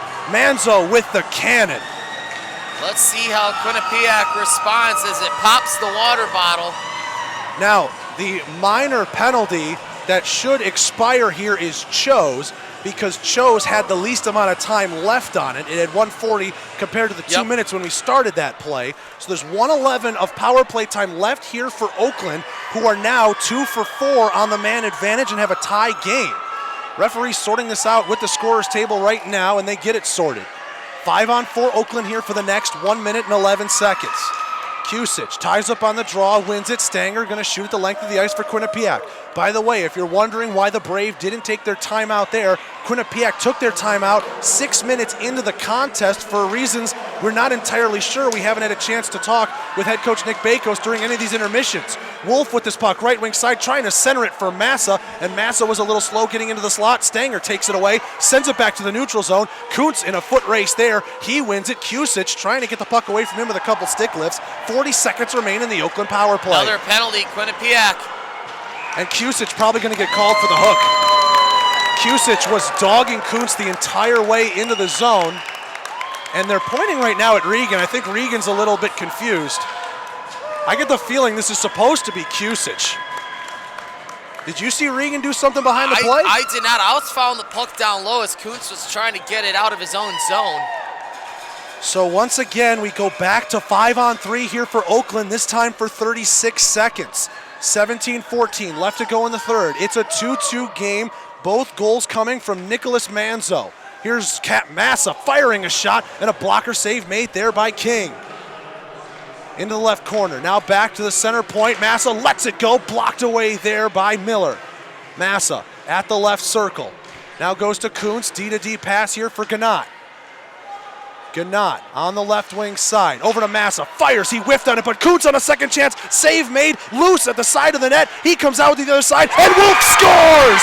Oakland is just pouring it on here. The floodgates are open for the Grizzlies, 3-2. Just a good shot out in front. As the save was made initially by Matthew King, he had to scramble back to the front of his net, didn't get set all the way, and finally Oakland gets the lead 3-2. 3 goals in 1 minute and 52 seconds. As you see the replay here, King stumbled on his left side post, and by the time he scrambled back, Wolf had it teed up and fired it in on the short side. Great job feeding him the puck there by Kuntz. Massa might also pick up an assist on the back end. 3 goals in 1 minute and 52 seconds, and the Golden Grizzlies now are 16 minutes away from a national championship date. Cho fires a shot, and that one going to be patted away by Dennison. Quinnipiac is still shorthanded. That was a 5-on-3 power play goal, so they're a man down for the next minute 15. Here's the goal call. Wolf Assisted by number 25, James Kuntz at 3:14. Oakland power play goal scored by Wolf, assisted by Kuntz. So Kuntz only gets the lone assist, nothing there for Massa. Loose in the slot, they score again! Steve Loro sitting on the back door, and it's all going wrong for Quinnipiac. Oakland 4, Quinnipiac 2. That is 4 power play goals in the period. This is unbelievable. 16-12 left in the third, and Quinnipiac can't take the timeout because they've already used it. This is an unreal scoring binge as you see the replay. Loro just sitting there on the back door. Krieg was the one who set up the pass. You get a 2-on-1 from in that close, Marcus. You're not going to miss very often. And Oakland, for as strong as they've been, but 40 minutes had no goals, now they have 4. They got to find a way to just stay out of the box. 3:48 gone by in the third. OU up 4-2. Here's the goal call. 6, Steve Loro.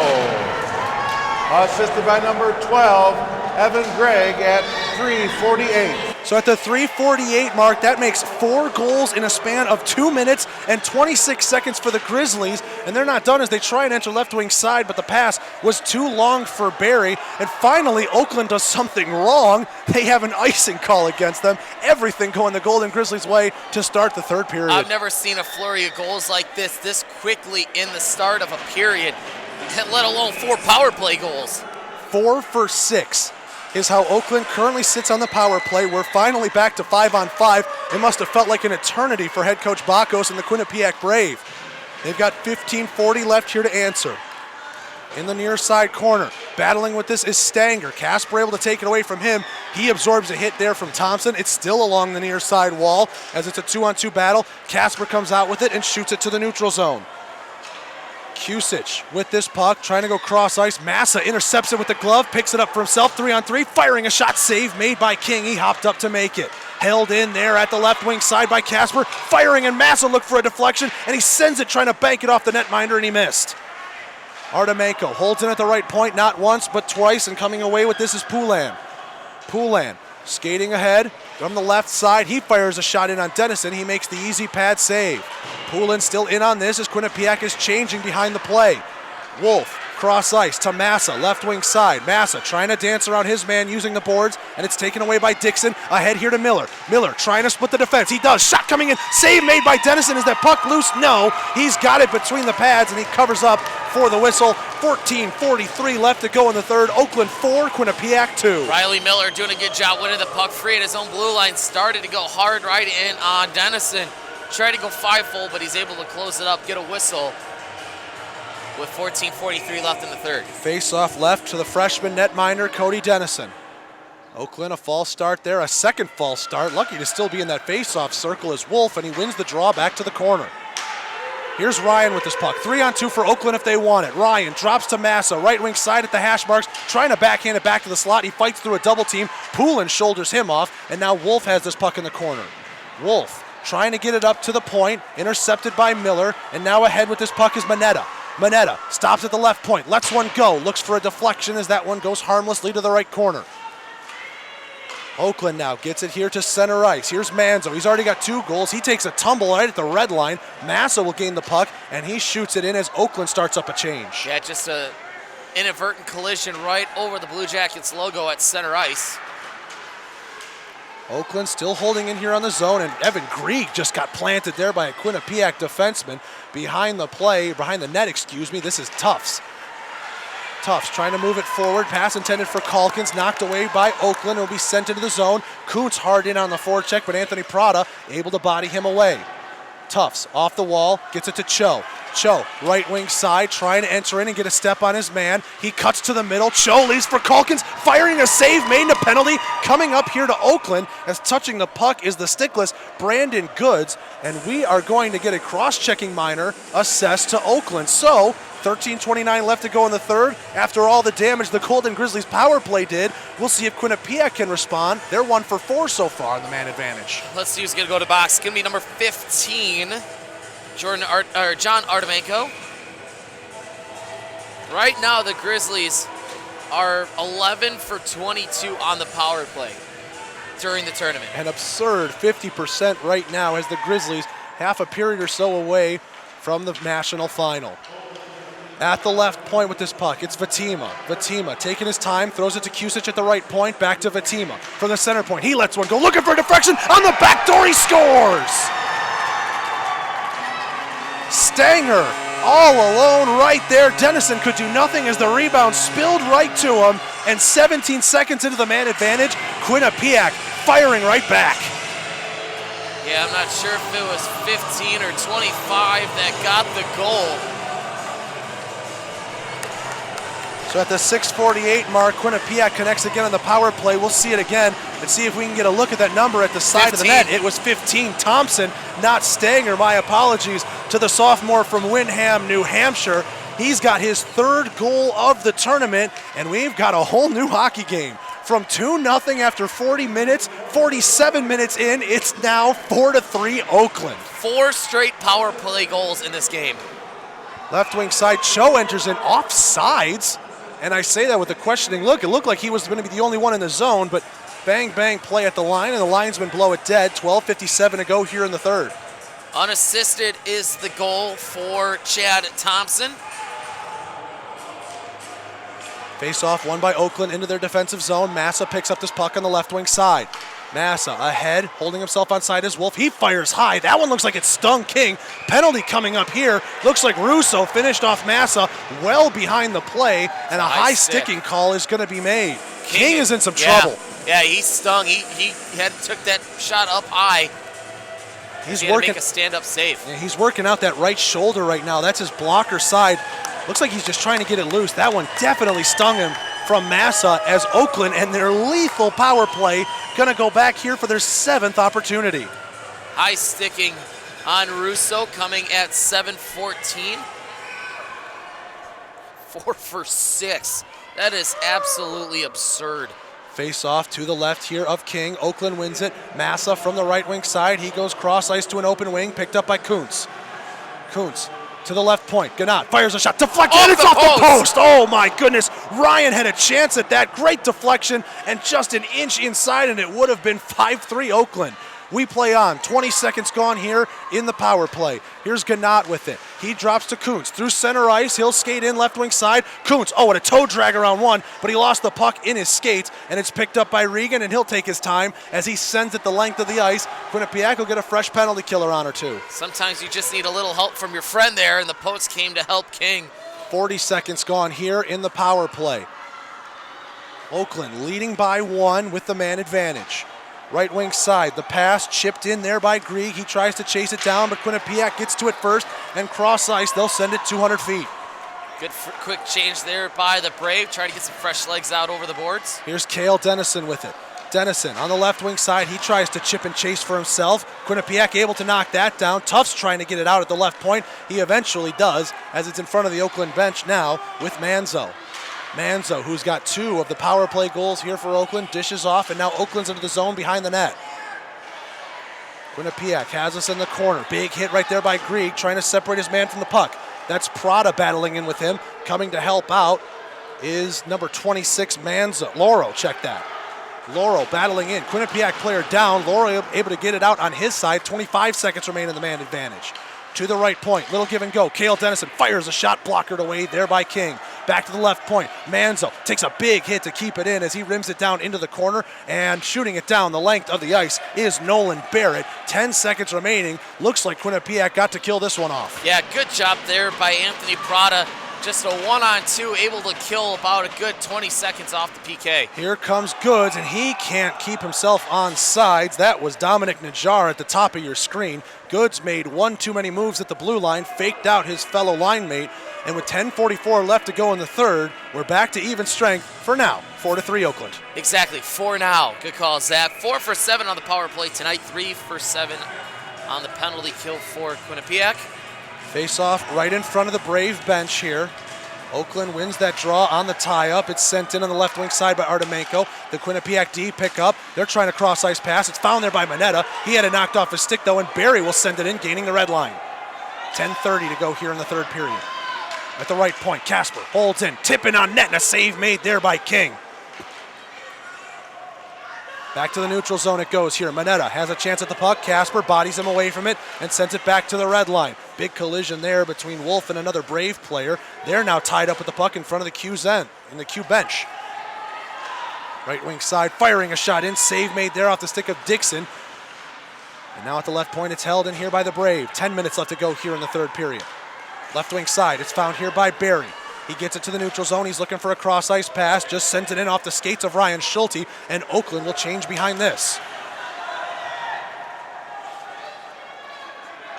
On the far side wall, a cross-ice pass. Not going to be found there by Miller. Casper will send it in the length of the ice, and that's going to go for icing as Oakland tried to change off more bodies. That is a tired mistake right there from Kenneth Casper. And 9:42 left to go in the third. Because Oakland can't change, we continue to play on here. Yeah, continue to play on here. Next full strength whistle after the change, we will have our immediate timeout. But let's see if Quinnipiac can't win a face-off here. They get something going, get themselves tied up. To the left point, this is Tufts. Tufts goes D to D across here for Sullivan. Sullivan fires a shot, blocked, goes right back to him. He lets it go, and that one's blocked by the body of Nicholas Manzo. Into the corner it goes. Oakland picks this puck up. Too high for the stick of Manzo. Sullivan at the right point sends it back to the corner. Stanger had it and missed it. Now goes to the near side wall and sent around by Artemenko. Another tie up here in the corner as Stanger's taken on two Grizzlies. A second Brave comes in to help. Puck's loose. Getting tied up with it is the captain, Michael Ryan. He's going to go down trying to find a penalty. None coming, but here comes Dominic Najjar. Right wing side. He'll shoot it in from the red line, and Oakland will continue this change. Najjar caught a little bit of incidental contact there right at the Quinnipiac blue line. Stolen away. Ryan fires a shot, and that one is going to miss.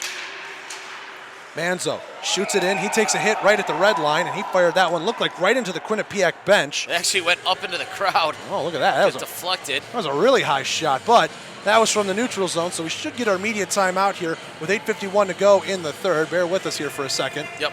There we go. So we're going to go ahead and take a timeout. When we come back, we'll have the last 8 minutes and 51 seconds of this national semifinal game. It's Oakland 4, Quinnipiac 3. The 2018 ACHA National Championships are brought to you by the Columbus Blue Jackets. For tickets and more, visit bluejackets.com. R-Bar, the official ACHA 2018 Nationals postgame hangout and best hockey bar in Columbus. And by the Greater Columbus Sports Commission. Columbus has no off-season.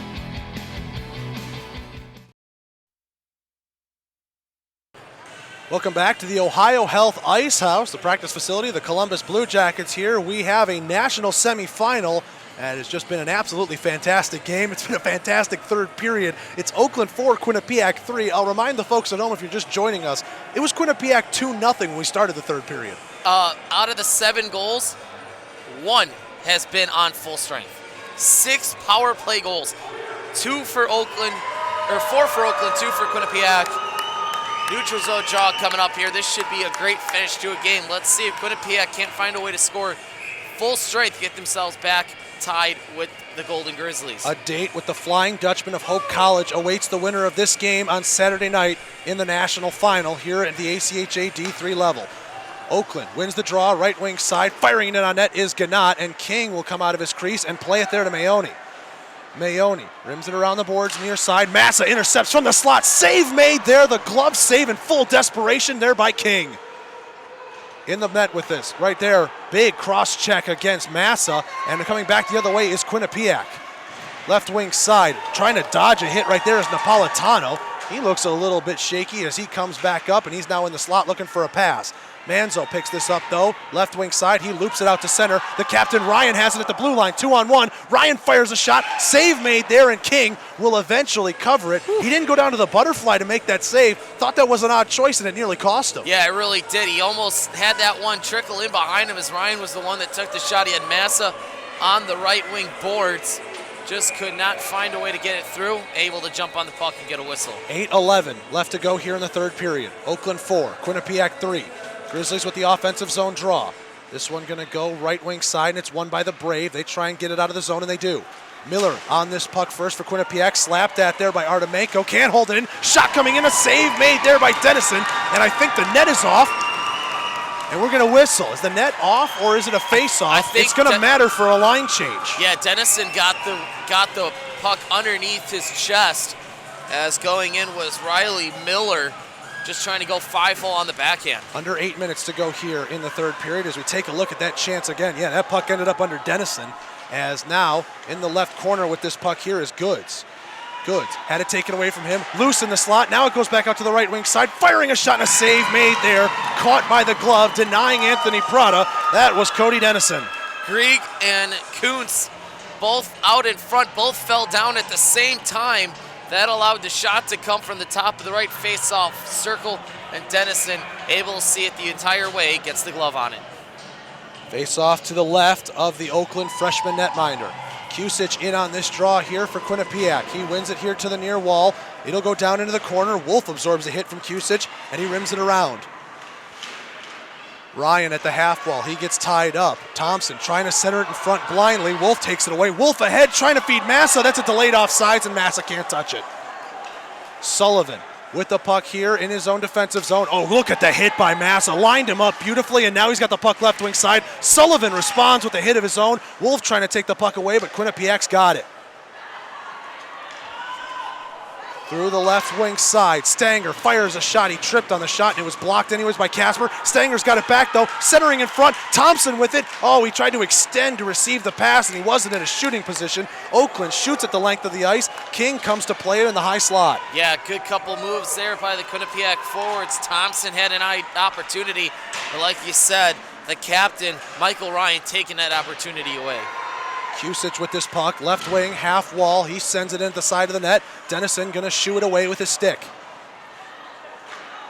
Firing it down the length of the ice here is Ryan Schulte, and it's gonna go for icing when Quinnipiac gets the hash marks. There they do. 6:32 left to go here in the third period. It's Oakland 4, Quinnipiac 3. Oakland can't change right now. Another good opportunity for Quinnipiac to win a face-off here to the right. They have to continue what they did earlier in the game to get their 3 goals, which is get traffic to the front of the net and try to get it in underneath the pads of Dennison.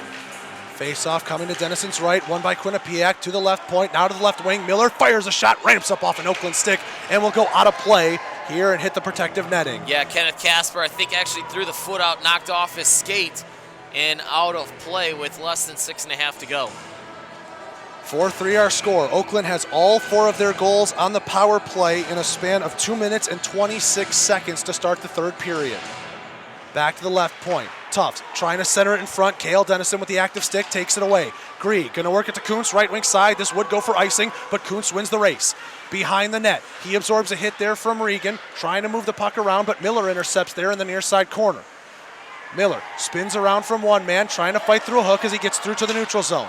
Miller, cross-ice pass, well behind his intended target there, that's Dixon. Kuntz nearly had a break in on net, but Quinnipiac able to hold him back at the blue line. Yeah, good use of the boards there to keep it away from the Golden Grizzlies.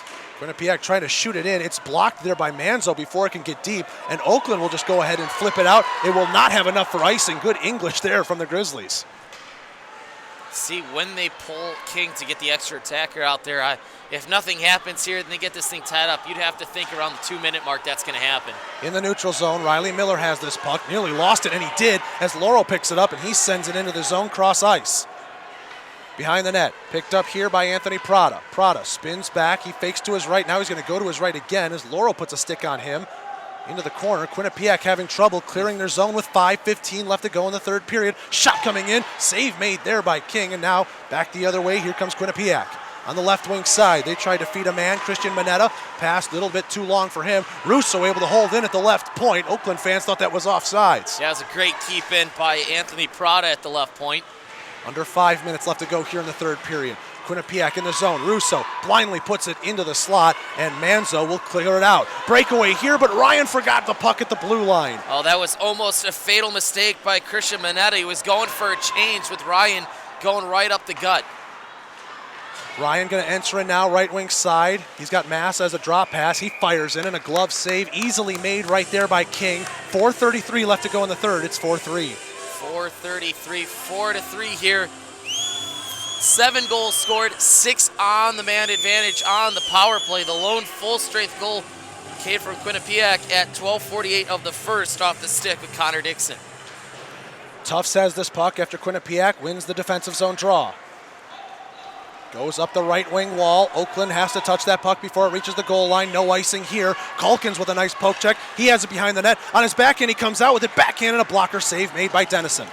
Tufts with it at the left point. He fires a shot. That's knocked down there by Massa. He gloves it to himself, but he has it taken away on the half wall by Calkins. Calkins looking, throws across ice, firing a shot and a glove save made. Dennison got across to his left to deny Thompson. At the right point, Sullivan, D to Tufts. He fires a shot blocked there by an Oakland body. That's Cale Dennison, and it will go out of play. 3:55 left in the third, 4-3 Grizzlies. Good puck movement there, Zach, by the Brave, trying to get some traffic out in front, but Cale Dennison able to get his body out in front to block it. Brave have been really good on the offensive zone draw here. Let's see if they can win another one, and they do. Kusich wins it back to the left point. Vatima with this puck. He works it down to the left corner. Quinnipiac trying to start a cycle here. Stanger absorbs a hit from Kuntz. Stanger still has it in front of him. Dalton Gannett will insert himself in front of the puck, and now Kuntz takes it away. 3:40 left to go here in the third. Gannett wanted a penalty behind the play. He thought he got a lot of abuse there, and now Kuntz has his glove slashed off of him, takes a hit to make a pass, and a save made there by King as Cale Dennison weakly put it in on net. I think Kuntz can't believe that Quinnipiac's not going down. He had his glove slashed off of him. Yeah, Gannett slashed it a little bit too. I think they might have a case for that, but no call. 3:29 left in the third, 4-3. Face-off coming here to the right of King. Kusich and Massa in on it for their respective teams. Quinnipiac wins it. They loop it out into the neutral zone. Gannett has to pick this up inside his defensive zone at the top of the circles. Ryan will send it in left wing side from the red line. On the far side wall, Wolf bodies off from a man. He's got the puck, sends it behind the net here for Ryan. Ryan centering in front blindly. No one home there for Oakland. Stanger ahead here to Thompson. Thompson going to try and take on the defense. He fires a shot gloved there by Dennison, and Quinnipiac will set up another offensive zone draw with 3:03 to go in the third. Let's see if they can go 4 for 4 on O-zone draws here. Going to come to the right of Dennison. 4-3 here. Still 3 minutes to go. A lot of time. We'll see what they do with the extra attacker if and when they decide to pull. Face off to the right of Dennison. King for the moment remains in his net. Oakland wins the defensive zone draw. It gets rimmed around the boards, held in at the near wall, and at the right point, Quinnipiac works it down here into the corner. On top of his man is Goods. Puck is somewhere underneath him and Calkins as that puck works its way out to the blue line. Wolf has it now. Full head of steam, left wing side. He's going to try a drop pass. Not there for Massa. Pass was too far in front of him. Into the neutral zone it goes. Cho, he had a full head of steam, but intercepting that at the blue line is Goods. Now a pass here goes into the skates of Calkins. Wolf able to get it across to Massa. Passes there ahead to Goods. Goods fires a shot and a glove save made right there by King. Big hit behind the plate too involving Russo, but he gets up. 2:25 to go in the third. Oakland by 1. If you're King, you got to make every stop here. Good idea. He had 3 guys of his own in front. Thought he might have been able to play that one, but going to take the defensive zone draw here. Remember, Quinnipiac cannot take the timeout as they used it early on in the first period. Face-off to the left of King. It's going to be Riley Miller in on it for Quinnipiac. Loro in on it for Oakland. Linesman tells the wings to get back. Casper fires in the center point. It's deflected and they score! Loose in the slot. James Zachary Kuntz, look what I found. He might have sent Oakland to the national final with 2:21 to go in the third. Kuntz just picking up the rebound out in front of the goal for Quinnipiac. And a 5-3 Oakland lead. As you said, that could be the goal that clinches them a berth in the finals tomorrow. All 5 Golden Grizzlies goals have come here in the third period. And Quinnipiac, they're in desperate need right now of a goal with 2:21 to go. As you look at the replay, it just got deflected in the slot, and Kuntz, right place at the right time. King was out of position because of the initial shot. Oakland wins the draw. With this puck here is Gannett. He loops it all the way to the Quinnipiac blue line and is picked up here by the Brave. Riley Miller with this puck.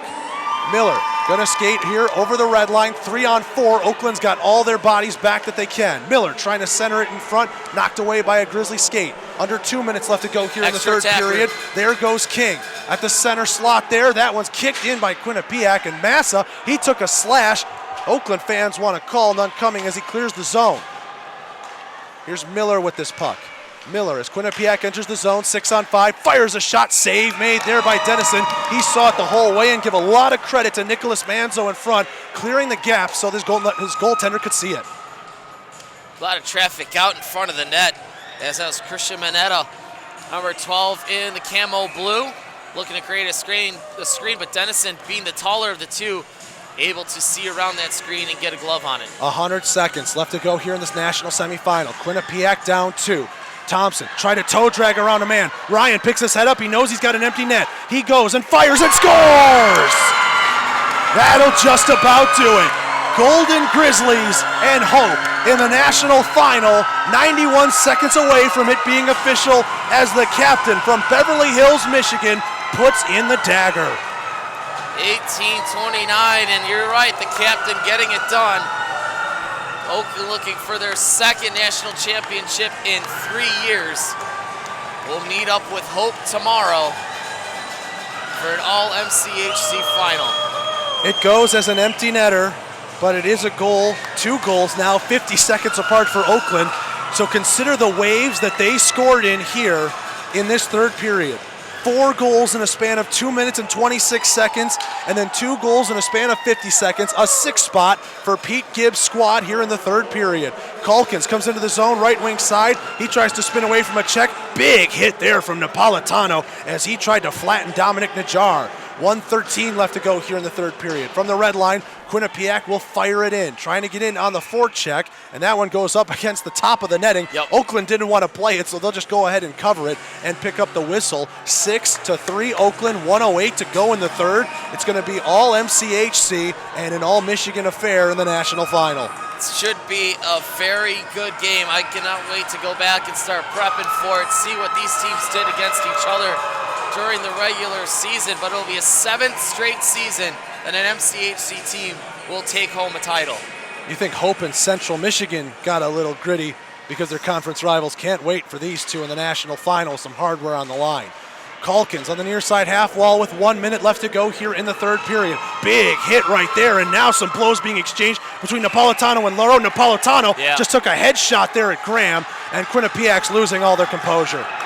Napolitano is trying to take on all comers as the linesmen skate to the box.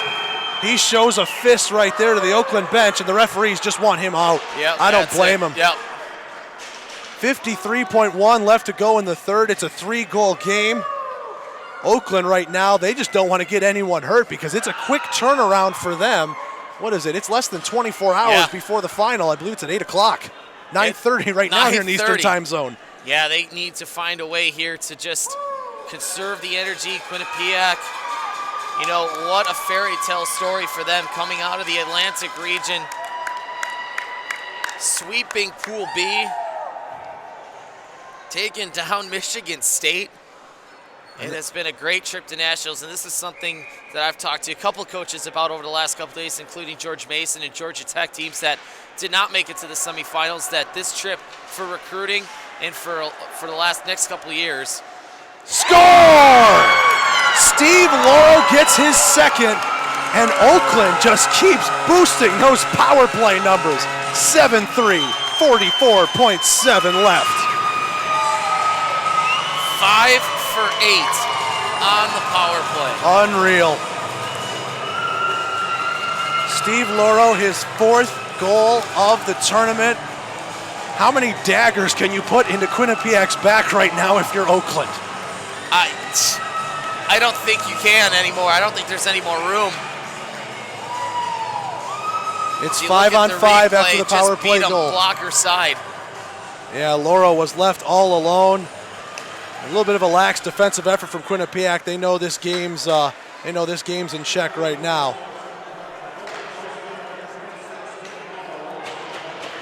Couldn't get the PA call there. We have a microphone dead, unfortunately, in the scorer's box, but sending it down the length of the ice is Quinnipiac. It actually goes into the Oakland bench. So 28.3 seconds left to go in the third. It's all but a formality right now. Oakland earned it. I mean, this is the first time, as we mentioned in the pregame, Zach, that they had to go through the regional in order to get here.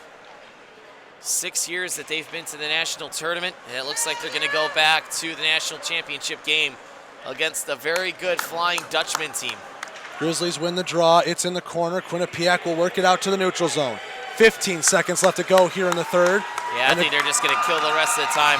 Grizzlies faithful getting loud. We'll let them take you home.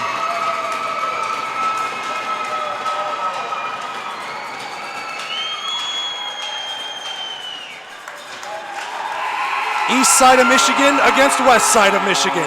Oakland from Rochester Hills, Michigan, and Holland, Michigan, represented by Hope. It's going to be a heck of a final Saturday night. I cannot wait till tomorrow at 7:30. This is going to be an absolute dogfight between two really good Michigan squads. Hope 4 runners-up. Last time they were here was 2014. And the last time Oakland came here, they were taking home the hardware back when we played at Grand Rapids in 2016. Let's see the goaltending matchups tomorrow and where these teams are going to be able to match up. It should be one heck of a hockey game. Best tradition in all of sports, the handshake line. It was a hard-fought game between these two teams. Quinnipiac, they were leading through pretty much 30 minutes of this game, and they had the lead 2-0 going into the third period. But Oakland, they got a double minor. They kept going on the power play. Quinnipiac had nothing to answer for on the penalty kill. 5 power play goals out of 8 chances for Oakland, and the Golden Grizzlies with a 7 spot advance to the national final, 7-3 win over Quinnipiac. Yeah, I think just the power plays you just could not overcome. I mean, 8 power plays, and they converted on 5 of them. And if any kind of hockey team takes that many penalties, they're going to get bit, and Quinnipiac got bit tonight, and Oakland made them pay for it. 5 for 8 is going to win you a lot of hockey games. Sure is. So as the teams continue to shake hands here at center ice. Well, Marcus, let's take a look at this national final. It's going to be a good with a one. 7-5 win over Central Michigan. Oakland, a 7-3 win over Quinnipiac. We know both teams' offenses are pretty phenomenal, but I think you have to look at the job that Oakland did defensively in shutting down Quinnipiac and maybe wonder, is this going to be an X factor in the game? It probably was. I mean, they did a really good job. They kept Mazda off the scoreboard, but Oakland has such good balance scoring through all 4 of their lines. You knew they weren't going to be able to stay down long as they were down 2-0 to start the second period. Oakland never had any quit in them. Dennison kept them in the game with some big saves, and we'll see Oakland in Hope tomorrow. Nicholas Manzo, he had 2 goals. Steve Loro, he had 2 goals. And then Eric Wolf, James Kuntz, and Michael Ryan, they each had 1 in the last 20 minutes there as Oakland wins 7-3 over Quinnipiac. We're going to take a break. When we come back, we'll put a bow here on this one. We'll get a post-game interview from our player of the game. Not sure who that is. They haven't come up and told me who that's going to be yet. For my money, it's Nicholas Manzo, but we'll see. We'll have a post-game interview. We'll put a bow on this one, and we'll get you all geared up for the national final. It's official. It's Oakland against Hope for all the marbles. We'll take a break, and when we come back, post-game show wrap-up and the final action of day 4 after this. She's got to shoot it, and she hits it. Are you ready, Columbus? Then join us for the debut of the NCAA Women's Final Four at Nationwide Arena. Get ready to see it all, do it all, and go for it all. March 29th through April 1st.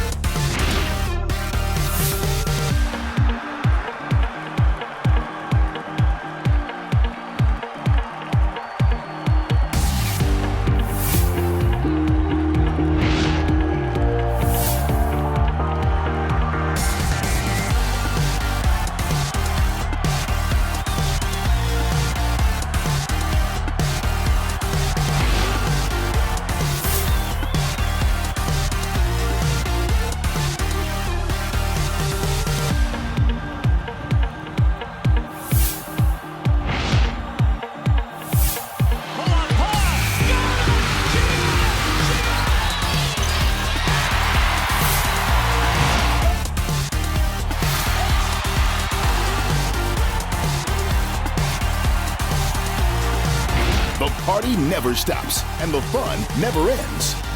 Join us all weekend long. Visit ncaa.com/Women's Final Four today.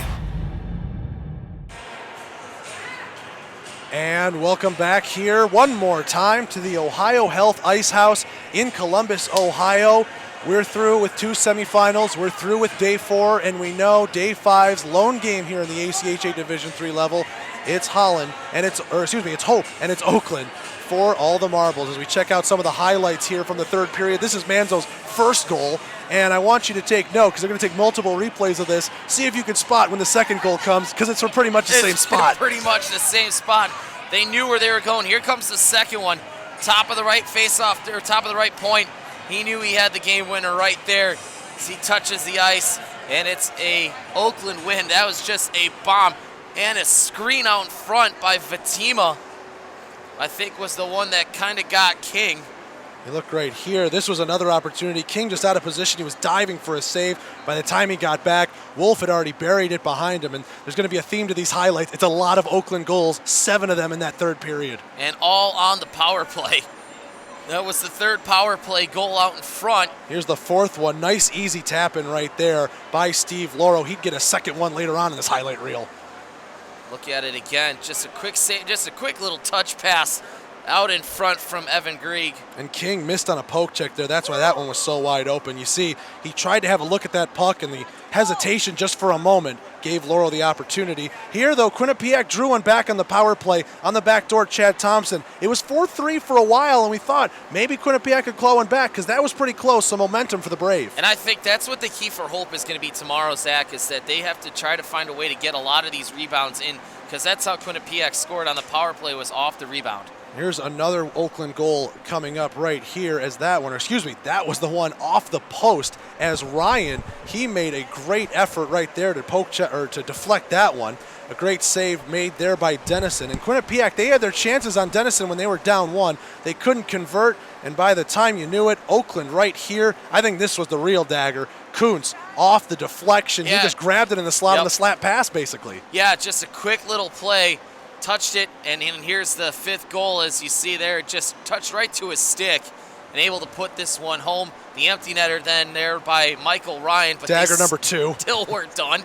Here comes dagger number 3 on the power play, and just like that, Steve Lauro puts the final nail in the coffin for Quinnipiac as he pops the water bottle. And you see the celebration as Oakland will take on Hope tomorrow. So Lauro, the junior from Rochester Hills, Michigan, he picked up 2 goals. He picked up that last one there that, might not have meant anything, but that's how the scoreline finishes. Nice and pretty for Oakland at 7-3. All right, final thoughts here as we get ahead to day 5. Should be a good game tomorrow. I cannot wait to see this matchup. Which goaltender is going to be stronger in net, and which offense, which high-powered, balanced offense is going to be able to take advantage of the other team's D. Well, that will do it for day 4 of the Division III Men's ACHA National Championships here from Columbus, Ohio. Thank you, Marcus, here to my right. Fantastic job in the color commentary. Thank you, sir. Not only for this game, but for Hope Central Michigan. You were pulling double duty here. And I'll be back tomorrow. Absolutely, you will. Thank you to AJ, our technical director, and all the hard-working staff behind the scenes, working the cameras, working the graphics. We certainly couldn't do it without them. Thanks to the city of Columbus for hosting us for another day as well. The Ice House here has been a fantastic facility, a fitting place for this ACHA final, an all-Michigan affair as Oakland will take on Hope. One more time, your final score. The Oakland Golden Grizzlies 7, the Quinnipiac 3. From Columbus, Ohio, signing off from day 4, I'm Zach DeBozart. Have a good night, everybody.